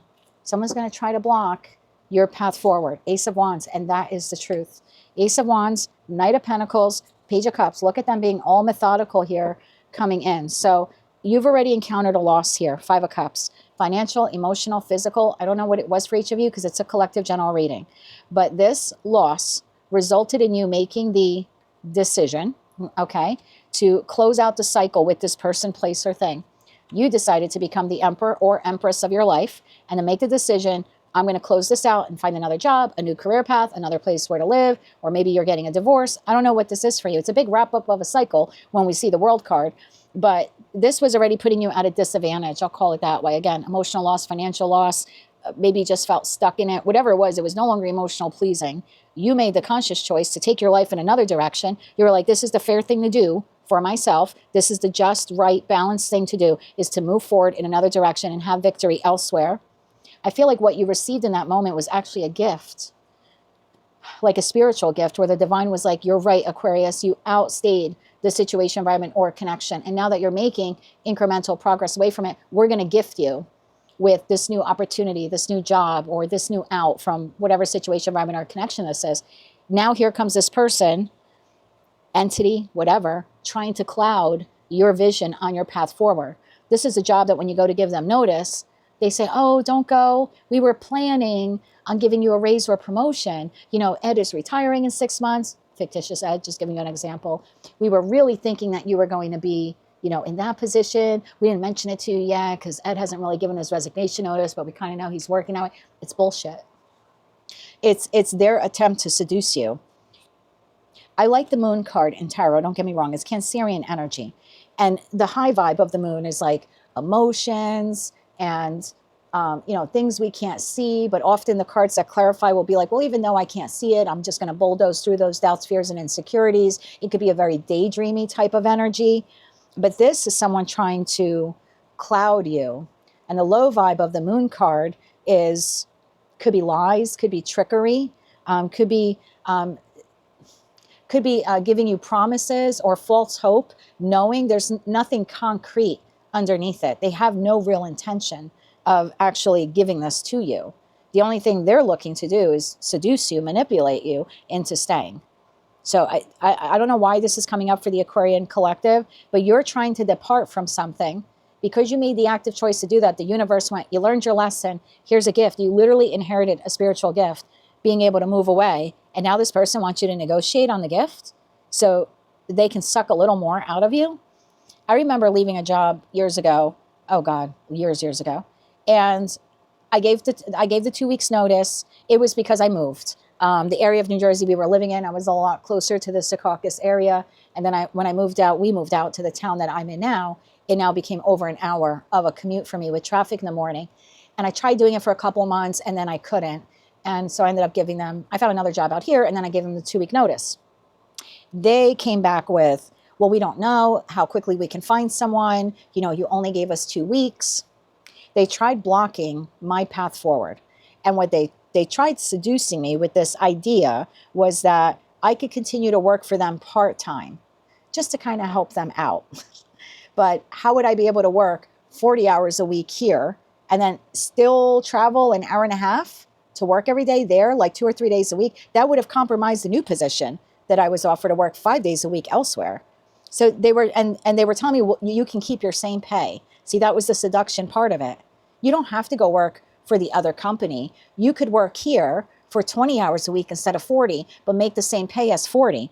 It wasn't solving the problem. I did not want to be literally trapped in my car for 3 hours a day, going to and from work. I don't care if you were cutting it down.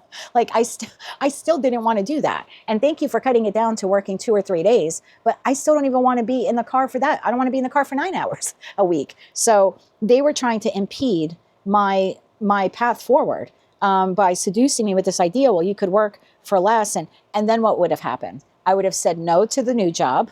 I would have stayed with them for the extra 10 or 15 hours a week, or 20 hours, whatever it was they were offering me at the time. Make the same pay as 40, thank you. And then what happens a month or two later? They find someone to work full time, and then they fire me, because that was really a full-time position. And then I would have been without that job, and I would have lost a new opportunity. There's something here at play similar like that for you. You made the conscious decision to leave. You were gifted this new opportunity. Please don't negotiate it, because the entity or individual you're looking to leave is, trying to cloud your judgment. This is a very cloudy judgment thing here. Putting something in your head, trying to seduce you to stay.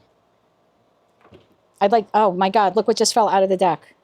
3 of Swords, Queen of Pentacles, Ace of Cups, 5 of Pentacles. Look how they're trying to block. I say they, but I mean, it could be a person, I don't know. Literally trying to block this new beginning for you by enticing you with something that isn't going to pan out in the long run. 3 of Swords. I can't believe how those cards just fell out of the deck. Why is this person doing this, or this entity? What's the motive here?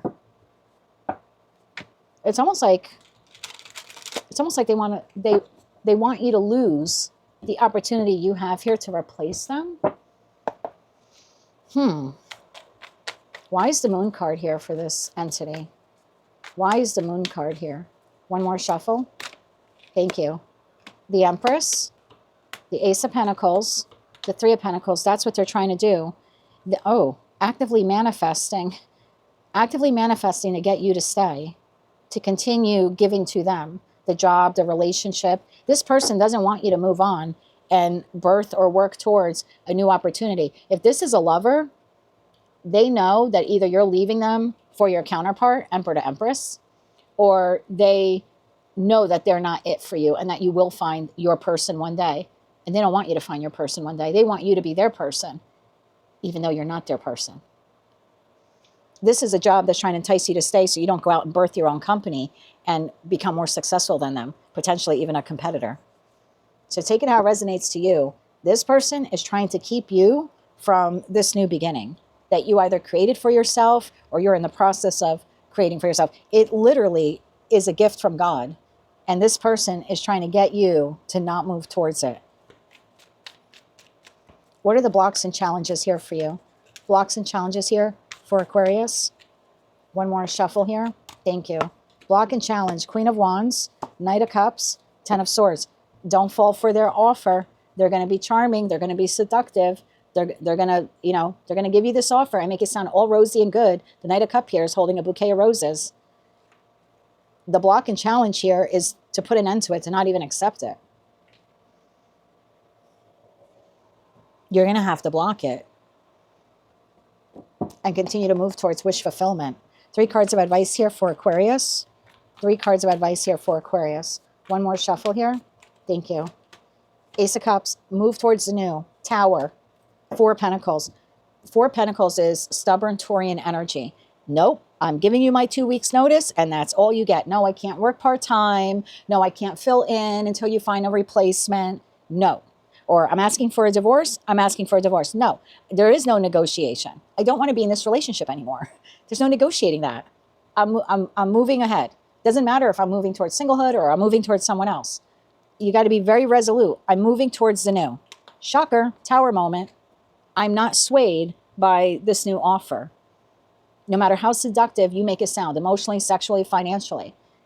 That's your advice. To be very resolute, very kind of dig your heels in, Taurian energy there, and saying, no, I'm unwavering on this. This is the decision I'm going in. 4 Swords, 9 of Wands, the High Priestess. I think you're healed enough, Aquarius, that you're going to move towards a new. And I think you know better in that, the intuition card here of High Priestess. I think you know better than to repeat a pattern. I think you're going to stand your ground with this entity. But that's what I have for you. That's your current situation. If it hasn't happened yet, it's about to, at least for most of you, right? Not for all of you. Obviously, it's a collective general reading. But most of you are going to have some pushback or resistance from an individual or an entity that you're looking to depart from.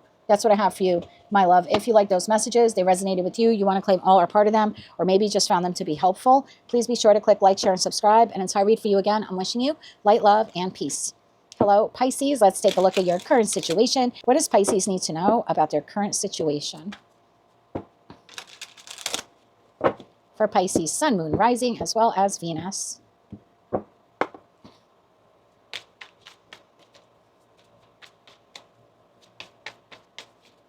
One more shuffle. Thank you. What do we have for you, my love? Excitement. Gemini energy, card number 3. Ooh, seduction. Card number 12. Piscean energy. 1 + 2 is 3 as well. Bottom of the deck, adaptability. Another Gemini card, card number 3. You probably want to do a quick internet search on that angel number. 333.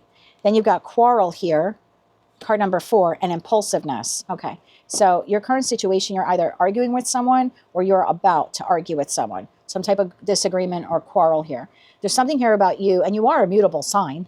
So there's something here about you being really leaning into that mutable energy of yours to be able to adapt to this quarrel, be able to like find a compromise here. All right, tell me more about this here for Pisces, Sun, Moon, Rising, as well as Venus. What do they need to know about excitement and seduction? What do they need to know about excitement and seduction? We also have that impulsiveness card, which is Aries energy. One more shuffle here. Thank you. First card out, we have the Moon, the Page of Pentacles, Ace of Pentacles, the 10 of Swords, the Page of Swords, and the Ace of Wands. 2 of the 4 aces. Bottom of the deck, 3 of Wands, 9 of Wands, 2 of Pentacles. That leaves the 8 of Cups, 6 of Pentacles, 5 of Wands, 2 of Cups here at the bottom of the deck. Okay. I feel like there's a new opportunity on your plate. Maybe you didn't see it coming. Maybe for some of you, this is going to happen around that new moon in Leo on July 24th. So for some of you, you've already, you just encountered this new opportunity, this new offer. For others of you, it's coming up in the near future. When you receive this new offer, there's an individual here who will be communicating to you that they don't want you to move forward on it. I don't know what this is for you because it's a general collective reading. I could be speaking to a Pisces where you get a new job offer, but it requires you to relocate. You could have family here not wanting you to leave. They think it's very impulsive of you to move. Meanwhile, that's like the job of your dreams, and you've been waiting forever to receive the okay on it, that they have accepted you or they've made you an offer. And so there's something like that happening here where you're receiving a new offer, but there's at least one person here. They do not want you to move towards the new. This person is really going to stand their ground on this. It's almost like they don't want you to leave them behind. And I don't know what this is, whether you're looking to buy a new home, you're relocating. This could even be like, I remember this happened to my ex-husband. He was married before us. That marriage didn't last long, just a couple of years, not even. And then he went after the divorce, or during the divorce and afterwards, he lived with his parents. And he was older at that point, right? He was in his 30s, but kind of returned back to home to rebuild himself. And then he met me, and then we started dating. They didn't want him to leave home. Like we've been dating now, we're going to get our own apartment, we're very future focused. They liked having him around the house. They had him at an older age, so they were already getting up there in years. And so they liked having him around the house to do things for them that maybe they physically couldn't do. His father at that point had already suffered his first stroke, so he was a little bit more limited. Even though we were getting an apartment just literally a couple blocks away from them, like I could walk to them or he could walk to them, God forbid we had car trouble. They just did not like the idea. His mother more than anything, God rest her soul. And I loved her. She was a great mother-in-law to me. But in the beginning, they were very resistant. So there's something like that. It could even just be like you have relocated back home and now you're looking to move out again, and they don't want you to leave because they've become accustomed to you being there. Or I could be speaking to someone who's in their 20s and 30s and you've never left home. And now you have an opportunity to move in with friends or get your own place. You could be getting some resistance here from your family. This could also be for those of you where you've left a relationship and now you've met someone new. You could have friends and family here quarreling with you. It's too soon. You're not healed. And again, that might be their own fears or doubts or insecurities, but they just don't want you to move forward. I don't think this person, I think it's a 50-50 shot here for some of you. 50%, of you have this person or these people not wanting you to move forward because you moving forward, they're taking it as you leaving them behind. Another 50% of you, you have this great opportunity and you have a person or these people feel jealous That's why they're trying to talk you out of it. So you're going to have to use your discernment here. Either way, someone does not want you to walk towards the Nine of Cups. That's what you're getting here. You're getting part of your wish fulfillment, whether that's a new love or a job opportunity, like I said, relocation. There's something like this that you either just received or you're about to receive. You're really excited by it. And it's almost like you're, I don't want to say seduced, but you're very intrigued and excited about this new opportunity. But you have one or maybe a couple of people here, they think you're acting impulsively. I don't think you are. Page of Pentacles is a pretty slow pentacle. It's a pretty slow page. It's the slowest page. So I don't think you're acting irrationally here, wanting to move forward. But there is something here about a quarrel here ensuing between you and this person or you and these people. It's like they feel betrayed or backstabbed, either that you have the opportunity or that you're moving forward and leaving them behind. Tell me more about this. I don't think you see this opportunity coming. I want to know about the Ten of Swords, because this person else, it's like you're communicating this opportunity and they're communicating back. They don't want you to move forward. Why the Ten of Swords here? One more shuffle here. Thank you. The Seven of Wands, the Devil, and the Two of Swords. Okay, that's too low vibe for me. I don't always see the Devil as a low vibe card because it's Saturn and Capricorn. And high vibe Saturn and Capricorn. A high vibe Capricorn is I'm determined, I'm goal oriented, I'm very successful.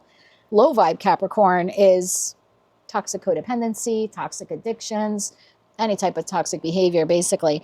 So this person is standing their ground, not wanting you to move forward with this new opportunity because there's some type of either, like I said, toxic attachment to you, codependency. It could be like Tony's mom was at the time, where it was a toxic codependency on him, and her inability, Two of Swords, blindfolded to see that it didn't matter whether he lived in her house or he lived 3 blocks away, he was still going to be a good son and show up when she needed him. And she did. He was there, every day. We went there almost every Sunday. As the kids got older, we would go every other Sunday because obviously we wanted a Sunday at our house. But she just was so afraid that he had met this new woman, me, and I was going to take him, their only child, and they were Sicilian. I think they were afraid that I was going to come in and take their only child away and leave them older and, kind of destitute, physically speaking, because they couldn't get around as much. So it was those doubts and fears and insecurities that made him, trying to convince him not to move forward on this new passionate new beginning of his life. So eventually they capitulated, but it was a tug of war. And then even when we did move in together, my mother-in-law would call like in the morning to make sure he woke up for work. I'm like, yep, he's well on this way. And then she would call at like 5:30 to make sure he got home. I mean, she did that for like the first year we lived together. A mother's love. I let it go. She was old school and Sicilian to that. So, but there's something like that here. So for 50% of you, it literally is out of, there's a dependency on you, but there's a love there, right? There's I really need you. I don't think they're going to voice that. They're going to make this new opportunity sound terrible. That's what I don't like about it. Instead of just saying, but I love you and I need you and I'm used to you being here and I don't want you to move halfway across the country. There's something like that here. They're playing into this toxic codependency and trying to make the offer sound bad just so you don't move towards it. For others of you, it's rooted in jealousy because they never had that kind of offer. Why should you? What makes you so special? So for those of you who just received an offer or you're about to receive one, I would expect some kind of quarrel here to take place. Now, your advice card here is the adaptability card. There's something here about finding a compromise. 333. Staying on path towards what you want, but finding a compromise with this person or these people. So first I want to see blocks and challenges, and then I want to get you advice on that compromise card. Blocks and challenges here. One more shuffle. Thank you. Blocks and challenges. 8 of Cups, 4 of Swords, and the 6 of Cups. I'm telling you, some soulmate, soul bond connection here. Family, friends. Your block or challenge is moving towards your 9 of Cups. This person or these people might make you feel guilty for doing that. And that's going to have to be a block or challenge you overcome. 3 cards of advice, please, on that adaptability. One more shuffle here. Thank you. King of Pentacles, 2 of Cups, the Sun. Move towards the new. King of Pentacles is very rooted in their future. And if you believe this new opportunity is your future or part of your future, this business partnership, this love partnership, you believe it has the potential to get you to the sun, 10 of Cups and 10 of Pentacles, then your advice here is to move towards it or move towards that person. Tell me more about adaptability. There's a compromise here for some of you that could be made. What's that compromise? One more shuffle here. Thank you. Oh, I love that. The compromise. 5 of Cups, Knight of Cups, Queen of Cups. Bottom of the deck, 6 of Pentacles. So maybe for some of you, there's something here about relocation and telling this person, you know, I'll still come visit you, like Tony did. He had to assure them and say, Ma, I'm still going to stop here on the way home from work every day. Instead of coming home and being home, on my way home, I'm going to stop here every day. And that's kind of how we got the first year of her calling us constantly. That's how we got her to stop. He would just stop by. It could be something like that, you know, or I'm going to check in more, or I'm going to call more. So there is something here as you're moving towards, you know, you're telling them you're moving in this direction. There could be something here. Knight of Cups could be travel. I'll still come see you daily or weekly or monthly or once a year or something like that. For those of you where it's a job, they might need more than 2 weeks notice. And there might be some compromise here you could do, asking the new job, can I have 3 weeks to start or 4 weeks to start? Because this job would like me to help train my replacement, and I'm going to need more than a week or two to find that candidate and train them. So there's something here like that. For most of you, there's going to be a compromise here between your old world and your new world. But for God's sakes, whatever you do, don't stop yourself from moving towards the new, because this person, place, or thing doesn't want you to. Because whether it's out of fear of losing you or needing you, there's still at the heart of it is some type of toxic codependency. And you can't allow that to keep you chained and bound. Your wish fulfillment is waiting for you. Go after it. That's what I have for you, Pisces, in respect to your current situation. If you liked any of those messages, they resonated with you, or maybe you want to claim all or part of them, please be sure to click like, share, and subscribe. And until I read for you again, my love, I'm wishing you good luck with this situation. And as always, I'm sending you light, love, and peace.